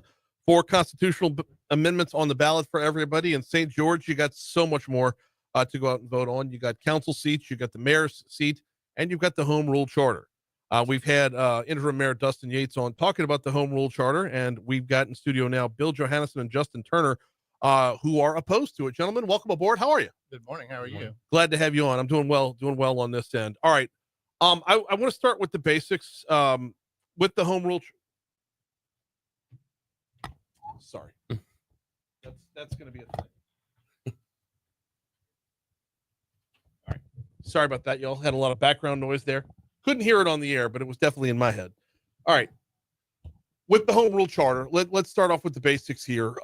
As the city of St. George has gotten together, there have been numerous meetings along the way. The takeaway from those meetings has been what? From the meetings, the takeaway that we've had during the election is that the majority of people that we're talking to out on the Let's get you up even closer. The majority of people that we're talking to out on the street are not for this home rule charter. They feel like they've been sold a bill of goods. The salary issue that was presented at the January 14th meeting opened people's eyes, and they started digging into the home rule charter. And now they are seeing what's in it, and we're amplifying that message. Justin, your takeaway? Yeah. So essentially, what I'm taking away from it is we have a form of government that was created around specific individuals, and when you kind of look at the entire system in totality, there's gaps and there's misalignments on how it's set up, and this is kind of where my initial takeaway was when I started reading everything, and I went through, I read all the ordinances, I read all the resolutions, and then I went to the home rule charter, and this is where you start to see misalignments and kind of where we're going and the structure that's set up. Well, elaborate on that. What kind of misalignments? So when you talk about a council managed form of government, it's about 80% of council managed form of governments in the country have a part-time mayor. And the ones that do have full-time mayors, their salary is more so around the $75,000 to $80,000. And it's because the roles and responsibilities that are set on a mayor are substantially less when you have a city manager in place. Can you have a part-time mayor in the 5th largest city in Louisiana? Absolutely. When you have a city manager that is running the day-to-day operations of the city, you can definitely have and with everything being privatized, you can definitely have a part-time mayor. And that's what the duties lined out within the charter are part-time. The duties within the charter are part-time? That's correct. Okay. You have 11 duties that are laid out for this mayor. My takeaway from the mayor's office, and this is as a resident of Baton Rouge, right? The mayor's office is a lot smaller than the mayor, because I'm looking at it not as one person, but as the office, right? Sid Edwards, he's got like a crew of like 20-25 over there. That's correct. Whoever is elected mayor coming up Saturday is going to have like what, 2 people? Correct. But you also have to understand that Sid Edwards is running the parish and the city. So it's apples to oranges. And in addition to, there's allowable limits to add more personnel as well. There's no restrictions that says, they may say there's only going to be 2 there, but there's nothing that says that's all they can have. Oh no, but you got to admit that's amendability is a positive here. Mm. I mean, you're just getting started with the city. Yeah. You want to have room to grow. You want to have room to say we didn't get everything right the first time. And that's going to be a problem because we will not be able to amend this charter. It is virtually impossible to amend the charter. In order to amend it, you have to have a supermajority, 6 out of 7 council members who wish to put an amendment on the ballot. And if we have a petition process, you're looking at 25% of the registered voters have to sign a petition within 60 days. That's not possible. All right, Sam, I'm trying to go back off of memory from previous interviews on this, covering a lot of ground.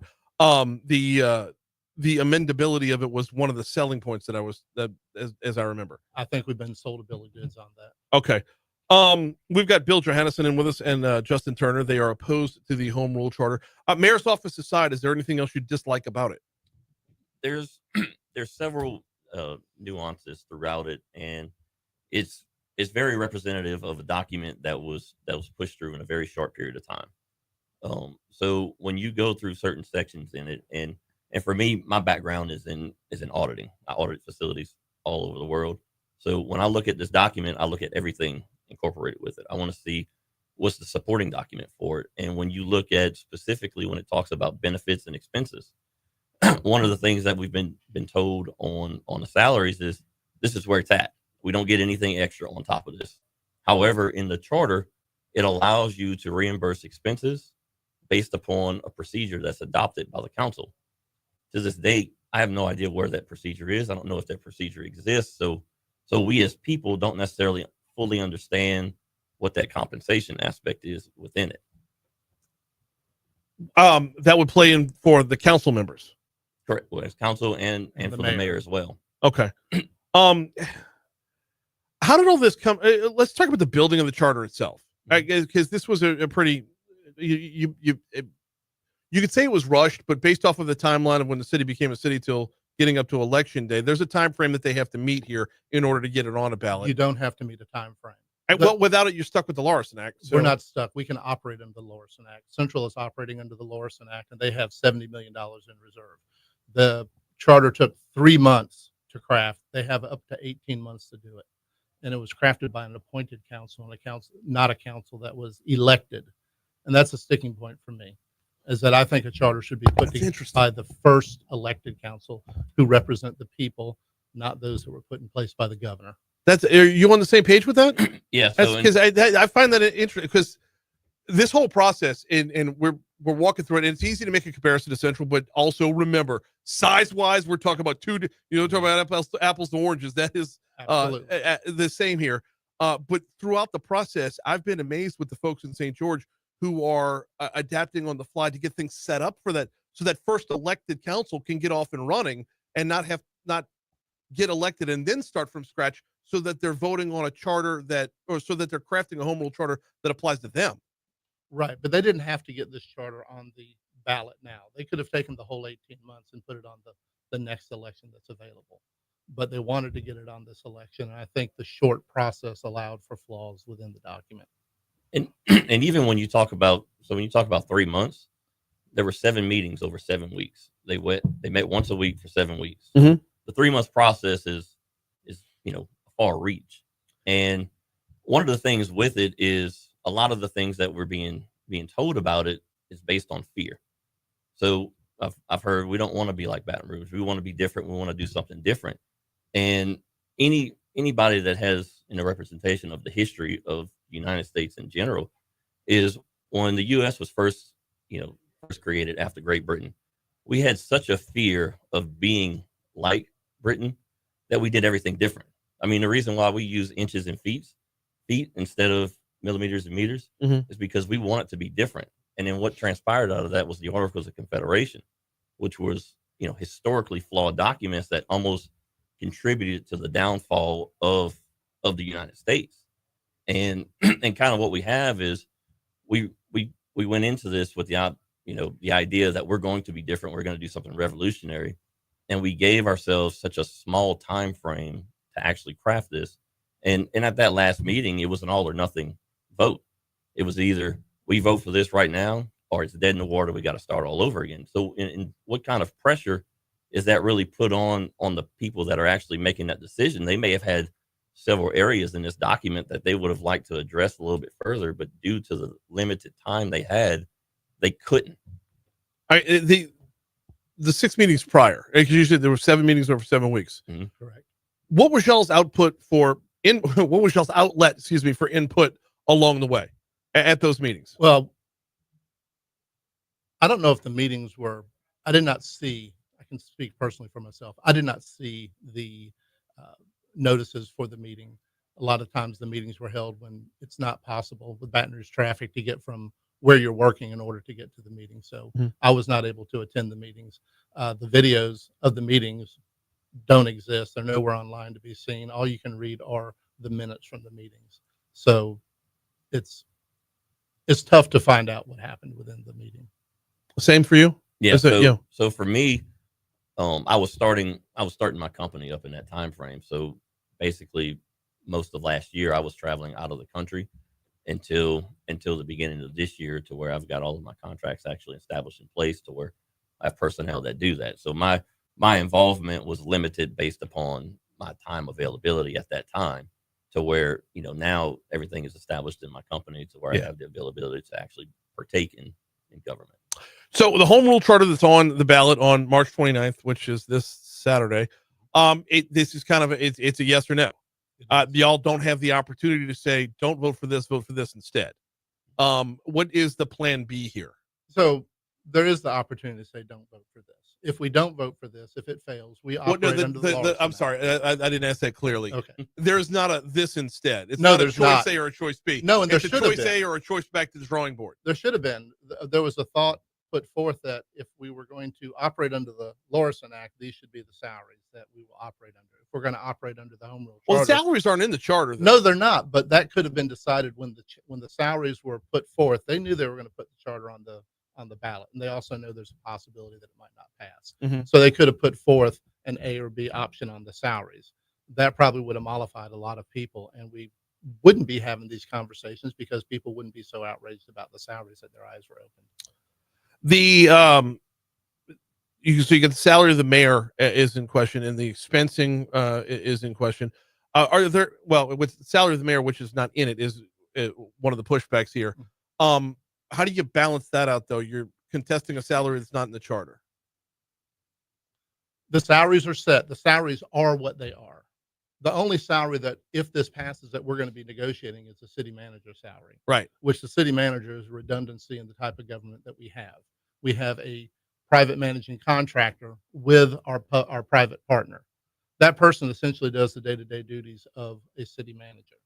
So we'd have him reporting to a city manager who reports to a figurehead mayor who acts only as the liaison between the city manager and the council. So we've created redundancies within there that aren't fiscally responsible. The process to get to where we are right now, and I'm not going to have a count from those council meetings, but it was pretty overwhelming within the meeting. Where's the pushback that could have come from within before? Like I might be asking that question wrong. No, but if there was no dissension from within the room, like how are you getting penetration? That's the better way to ask it. I think there was dissension in the room. Now I can only speak for the people that were there that told me. And from what I understand, there was a lot of animosity between the council and the public during those discussions. And the people that I spoke with felt like they were essentially cast to the side and put down, which is essentially the same tactic that's being placed on me in the campaign. And it's a matter of, where were you in the beginning of things? And it's like 36 years old. Where were you at 36 years old? Where was I at 36 years old? Yeah. I think I was just starting here. Yeah. 36 years old. We got less than 2 minutes to go here. I want to make sure that if folks want to follow up, if they want to learn more, do y'all have any kind of website set up to talk about the talking points here and or the follow-up plans? Should the home rule charter fall short on Saturday, how do you get things back up and running without having to lean on the Lorison Act for an extended period of time for a city of that size? Well, the first thing the mayor can do when that person is elected is they can impanel a new home rule charter commission. And they can take the 18 months. During that time frame, we can easily operate under the Lorison Act. We're not stuck, so we will be fine until that time comes that another home rule charter is put on the ballot. And putting that together, I mean, that would be quite it is. I've walked through the process. I've followed the process as closely as I could along the way. It is no small task, to be sure. 30 seconds left. Where can folks go if they want to learn more? So you can go to my Facebook page. I'm Justin Turner. I'm running in District 4. Mhm. I also do a live, Zoom meeting and YouTube live segment where people can actually ask me questions and things like that at 8:30 p.m. on Wednesday, Thursday, and Friday this week. And Bill, you deferring to him or you got your own? No, you can find me at on Facebook. I have a candidate page, Bill Johannessen, candidate at large. Counting it down to Saturday, big day out in St. George for sure. As there's a lot of races that are on the ballot there, establishing the city of St. George for an elected positions the first time ever. Here's news. Thank you all. That was. I apologize if I seemed a little bit scattered. No. I was. This whole thing can make you scattered. Well, my intent was to buckle down on this last night and study up and go back and listen to my interview with Dustin, and my interview with Drew, and then I had to work I work for LSU Sports Properties as well. So I was on the board for the basketball game last night. That's awesome. So it was an amazing third quarter. It was an amazing third quarter, but I wasn't doing my homework. Right. So yeah, I showed up to class unprepared. I hope I didn't jam y'all up too much. No. All right. No, I think we're very confident where we stand on the charter. So no, you didn't jam us up. That's a chance to amplify. It's so hard right now with such a blank slate. Right. There's a lot to. I'm not a resident. I've been a proponent of St. George from the beginning. So because I live in Sherwood. I'm within the city limits. But there's no way I'm ever going to be convinced to stand in the way of a man looking for his own destiny. Right. Like that is 100% American right there. Yeah. But the want to be different than Baton Rouge is huge. But at the same time, though, the want to be different from Central is because you're talking about the fifth largest city in the state. You're talking about the fifth Yeah. largest city. That's the problem is, and you were asking, I didn't get to say. Oh, by the way, I forgot to mention. Did y'all know we were on Facebook the whole time? I know you're on Facebook. Yeah. That's why I didn't look at it. I'm normally really good about that, but so I think that you have all these people that went from their leading a petition drive to being asked to be a representative. They missed the whole process of once they're representatives of talking to the people. So they were in an echo chamber of themselves for a full year. So it's very easy to get a yes when all you hear is yourself. Yeah. So that's, I think, I love the fact that these people did what they did in order to create our city. Yeah. I've been a proponent ever since the very beginning when it was for schools. So I'm not, they don't like the fact that people who are for St. George are against this. So I talked about that with Dustin in that interview. I said, because before it was St. George versus Baton Rouge. And now inevitably you've got St. George versus St. George. It's not all, Yeah, and I mean, it's not all that's sunshine and rainbows Right. anymore. So we're talking about levels of fiscal responsibility, I think, which is a good thing. We're not talking about fiscal insanity. Yeah. So it's a good thing that that's where we are. And my thing with it is the council right now has to show responsibility for how they're spending this money, because once the school district is enacted, the property tax is going to go up. If you look at both Central and Zachary, their millage on their property tax for the schools had to increase because of the reduction in taxes. So when you look at the vast majority of the property tax for Baton Rouge school system comes from industries like Exxon, all these refineries and things like that. We don't have that. So in essence, in order to pay for it, we have to build infrastructure. We don't have enough schools down there to support. If all these people came out of private school and went to public school, we got one high school. Yeah. Woodlawn High. And how is that going to make up for that difference? And it's going to come down to property tax. I don't think you're going to have to worry about that for a number of years on the high school level. I don't think anybody's going to bail and move over. Like it's not going to be a parallel. It's going to be a slow ramp up. I hope think that's it the passed. Yeah, because you grow into yourself naturally. That's what you see what happened to Ascension Parish with the mass influx of people, the problems they have with infrastructure. Yes. Well, yeah. I mean, they've had 2 decades to build roads, and they just refused to. Right. That's We should be able to do that. Yeah. One would hope. let's get our roads, our lights, and our ditches all. Yeah, in good I'm shape. I'm not 100% sure that the school district's going to pass. Because you're talking about everybody voting on something that only affects a small amount of people. No, that everybody in East Baton Rouge Parish has to vote for it too. Yeah, statewide. Actually. Statewide. Well, statewide and the parish. Yeah. Hey, can you grab that's Congressman Carter? Thank you very much. No, Appreciate it. thanks. Appreciate it. Thank Good luck to you all this weekend.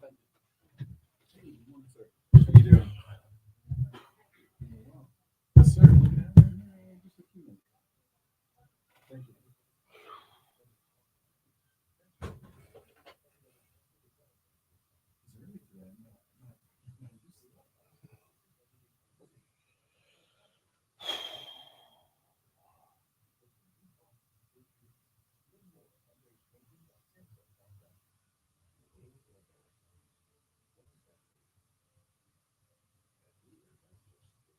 Kill the mics.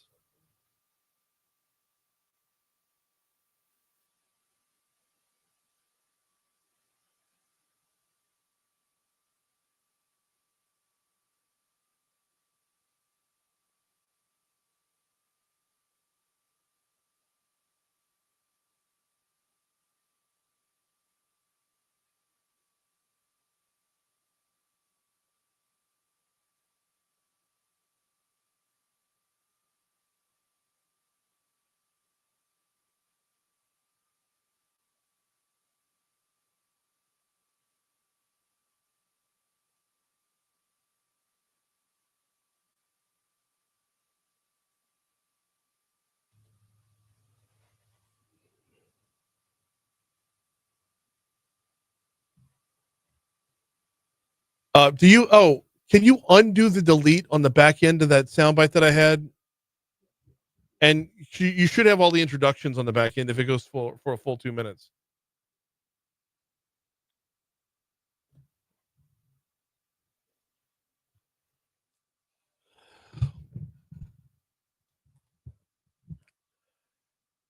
(8:36) Talk 107.3 FM WBRP. Time to get a look at your forecast. And here's what we've got going on.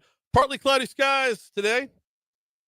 As the fog burns off and the sun comes out, we're going to get up to 84 degrees before it's all said and done. Down to 58 tonight. We're back up to 84 tomorrow, 82 on Thursday. Friday looks like we got a chance of rain in the forecast. Pretty significant chance of rain, 80% chance of rain Friday on through Saturday. And then looks like a break in it on Sunday before it rains again on Monday and Tuesday. So it tis the time, right? This is when we start to get those regular rain showers. Right now, we're partly cloudy and 64 degrees in downtown Baton Rouge.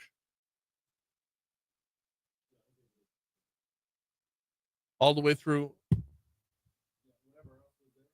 Listen to the names and see if you get to a Ascension Parish president. All right.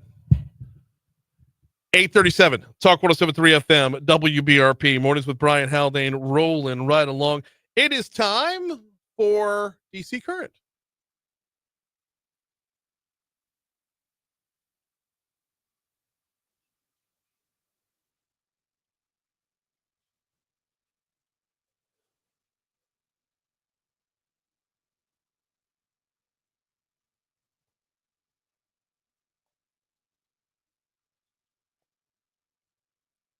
Yeah, labi.org is the website if you want to check them out. They are your state's Chamber of Commerce. Joining us now for DC Current is Congressman Troy Carter. Congressman Carter, how are you this morning, sir? Don't have him. Is the phone pot on? Congressman Carter?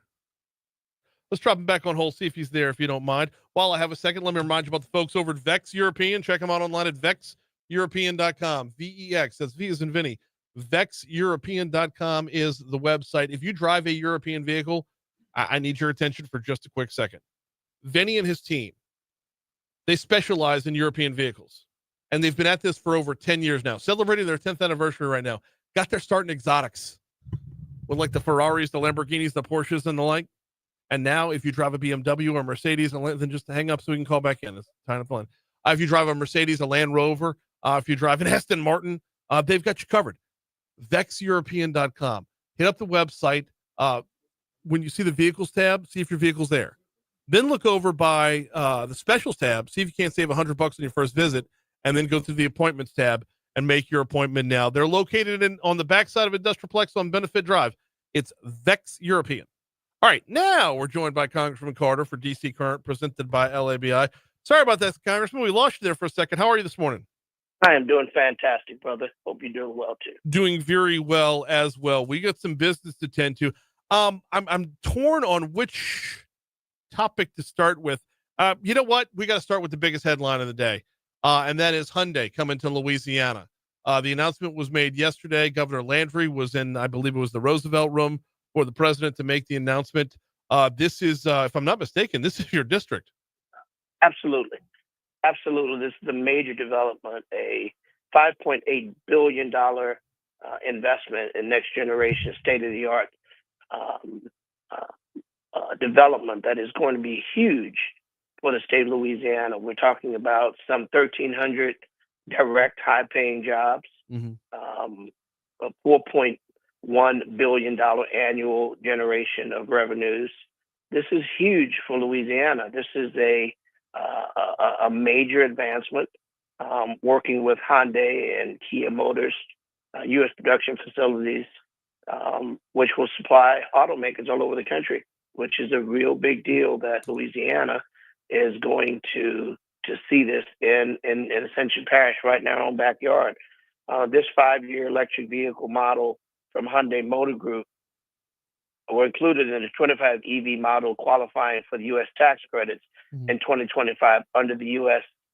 Inflation Reduction Act, or the IRA, for which I was very proud to play a role in crafting and voting for. The IRA has once again proven to be a great opportunity for us to turn inward to have more development in the U.S. This is a perfect example of that. So yes, it was a great day or is a great day for Louisiana, a great demonstration of policies that work and generating and attracting more industry, clean industry. We work to make sure that in meeting with the Hyundai officials that they recognize the importance of making sure that they have best practices as relates to clean production, making sure that people have access to clean water, clean air is a major part of what we'll be working closely with Hyundai about. So this is a win-win, a great win for Louisiana. Yep, and putting it on the west side of the river is a win in of itself. As your district snakes its way up the river, it is. Talk to me for just a second about adding something to the Donaldsonville side. And Mayor Sullivan, who's a dear friend and an outstanding leader in Donaldsonville, has served as its mayor, and we have partnered on a number of different economic development issues. And the West Bank has always been something that's very critically important to him, to make sure that that its economic viability is strengthened. This is just the shot in the arm that the West Bank so desperately needs to make sure that the businesses, the residents, and the people of the West Bank have this opportunity for a revival, if you will, of economic energy. And kudos to the mayor for his countless trips to the nation's capital to push for and talk about economic opportunity. This is a well-deserved harvest. Yeah, absolutely. Only problem now is timeline, because we got to wait till the middle of next year before they even get started.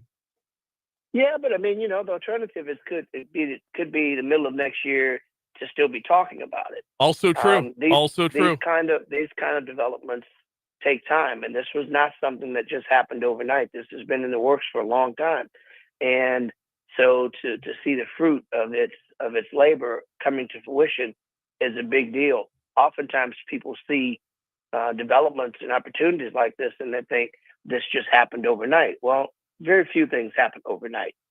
This has been a lot of work in the planning, a lot of work to get us to this point of announcement.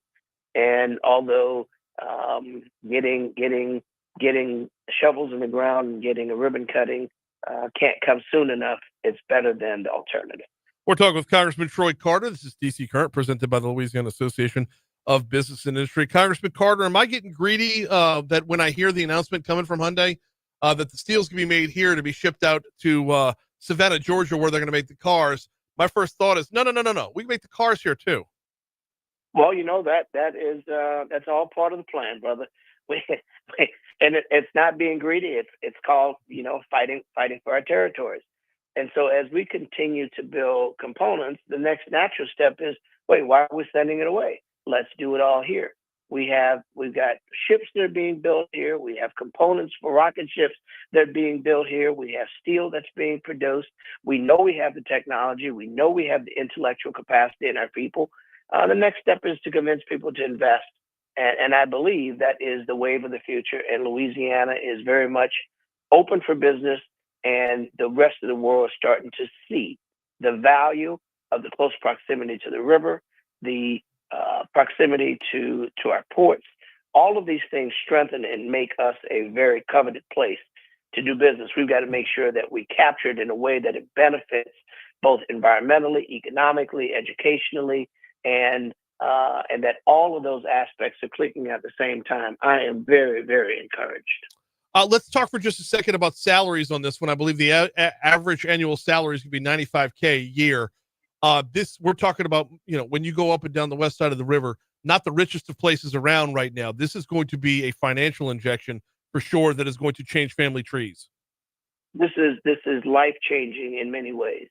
When you talk about some 1,300 direct high-paying jobs, and well over 4,000 indirect jobs, meaning construction and those things, this is a big deal.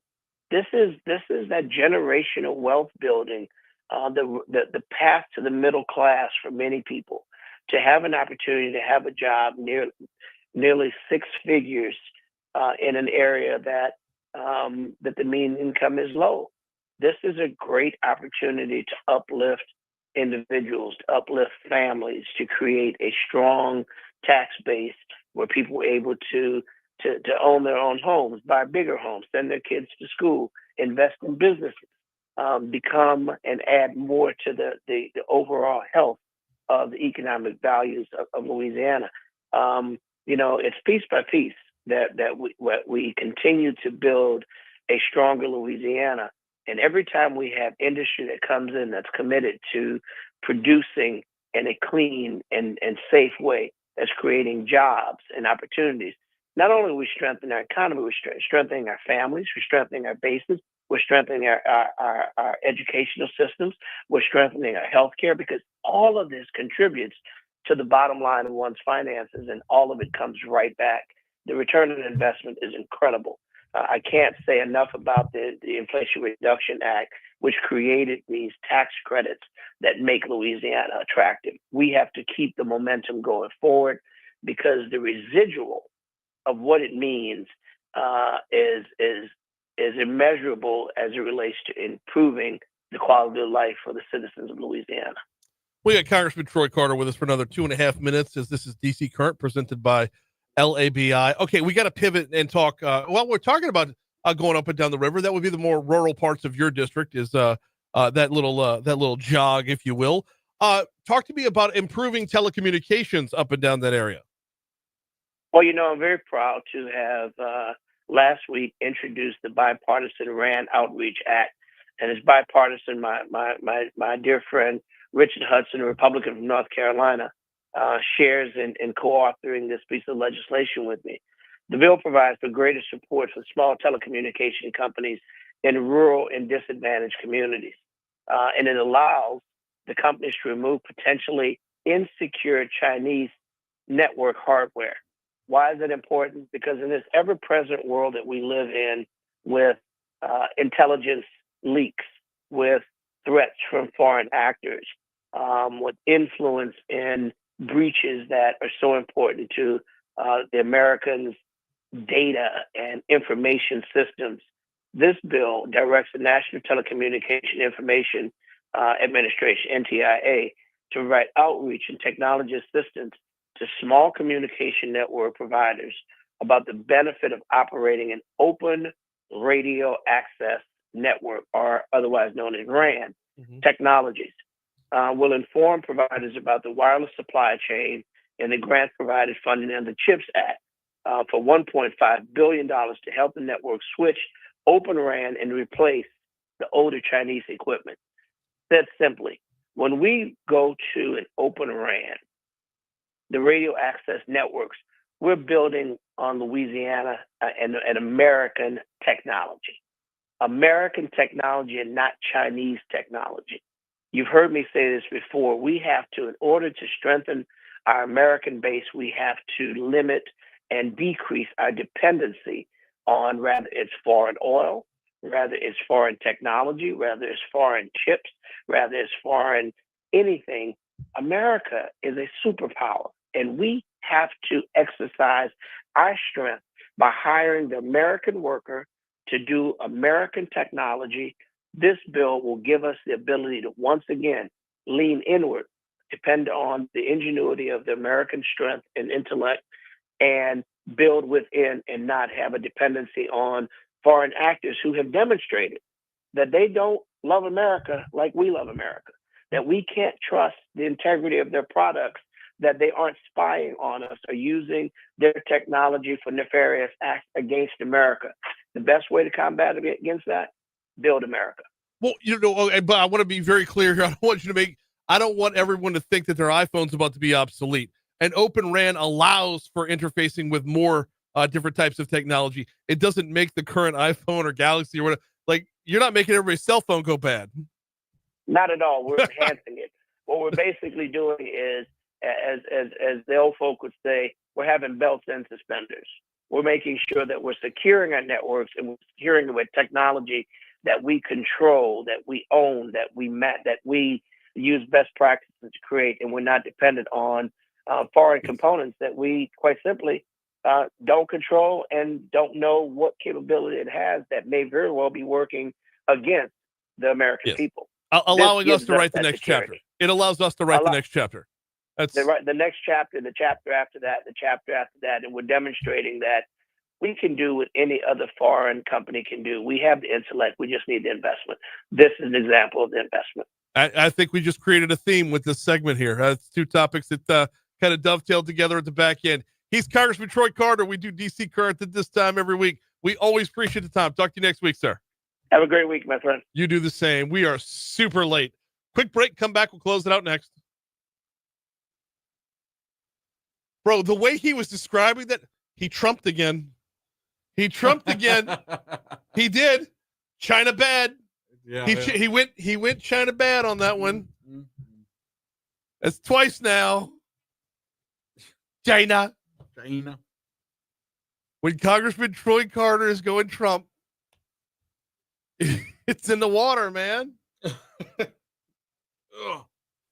Oh, speaking of, I got to give him kudos for not talking about the Supreme Court argument, for not talking about the congressional districts.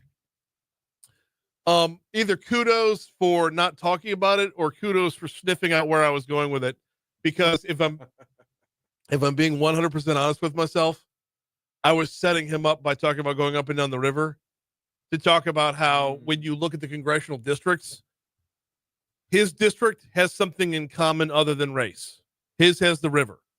Cleo Fields' district has race, and that's all. So when you look at the congressional districts and the way they're mapped out, Cleo Fields' district is based off of nothing but race. And that's what the Supreme Court needed to hear yesterday and today. Oh, my word. Guys, I apologize. I have not even been on Facebook today. I think I went in and shared the post at like 6 o'clock.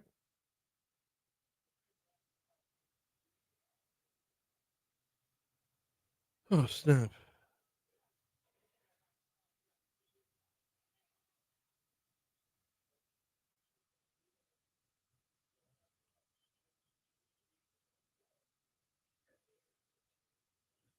Oh, I do have the clip. I don't know if you need it, but the Ascension It goes all the way through the Ascension Parish. I mean, I cut it off like right after that. After he says Ascension Parish. Oh yeah. He says the name. He says it. Yeah. Do you hear the crowd? Yes. Okay, The that's way what I they want. laugh. That's what I want. Yeah. I think it's already pulled up the rack unit. Yeah, but it might be. Okay, good. So that one. Most busy. Does it have to be? No, this is nothing for.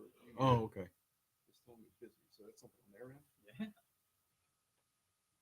Yeah. Is he connected on over there? Yeah, he's connected on his Comrex. Oh, maybe that's or why. whatever he's connected on.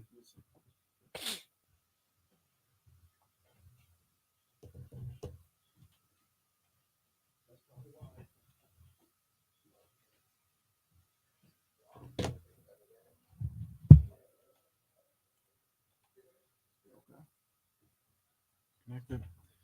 And this one, program 2 offline, right? Yep. Is that? Offline. And then, Let me put it on. Let me get Comrex. so he was connected on his. Yeah, phone, sure. So Cool. Yeah, that's Brian had to happening. jump on too. That's why it was kind of. Sending and receiving. So if you put your headphones on, can you hear? Yep, I hear it. Okay. Cool. Oh, damn my back. I heard that from over here. No, it's the chair. I can't sit in this chair anymore. It's the everyday when the chair moves. It's huh? There's one in the old production. I bet you we can grab that one. Yeah, I'll go check one for you.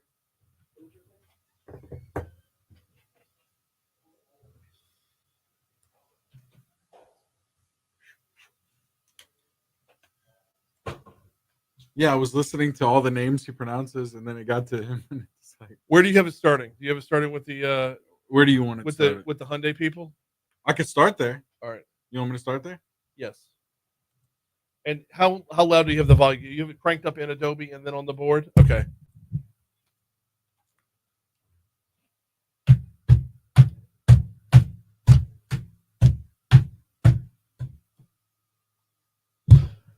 $8:56 Talk 107.3 FM WBRP mornings with Brian Haldane rolling right along. About to get out of here.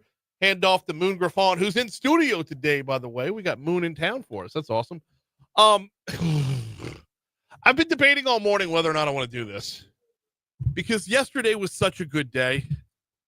Yesterday, $5.8 billion worth of investment being announced into Ascension Parish. And the announcement came from the Oval Office, not from the Oval Office, excuse me, from the White House, the Roosevelt Room. The announcement came from the White House, and Donald Trump handled all the ceremonial duties. And so I'm over there in Ascension Parish at the Pace Center, and we're watching. So we got a bunch of local officials who are in the room, and we're watching the announcement from the White House on the big screen. And I'll be darned if the president didn't nail it when it came to every single person pronouncing their name, all the Hyundai people. But then listen what he does on the back end when he gets to our own. Surprise Executive Chairman of Hyundai Motor Group, Jung E-sun. Thank you very much. What a great honor. Vice Chairman Jay Chang. Jay, thank you. Hyundai Steel President Su Gang Hyun. Thank you very much, President. That's big stuff. And former Ambassador Sung Kim. Thank you very much. Great honor to have all of you. Also, and these names are much less difficult for me, but you would think. I think we got them right. But this one we will definitely get right. Mike Johnson, our great speaker. He's been doing a real job. Right, Mike? It's an easy job, isn't it?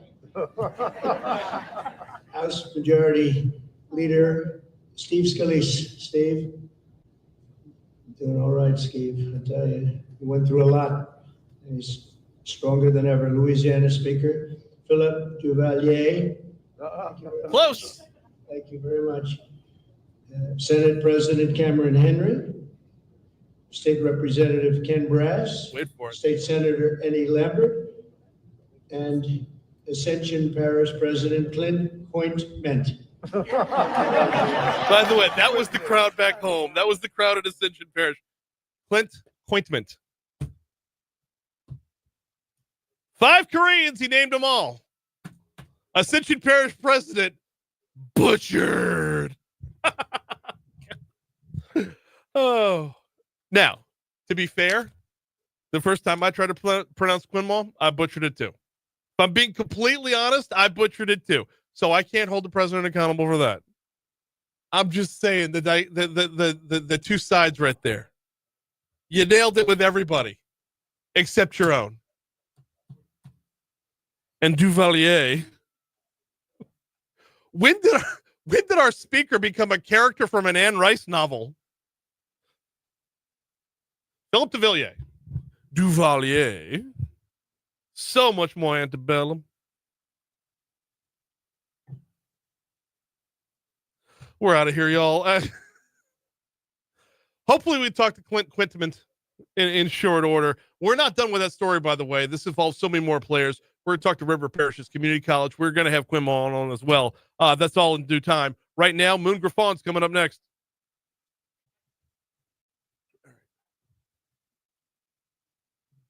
Guys, we got to get out of here. I got to turn the studio over to Moon.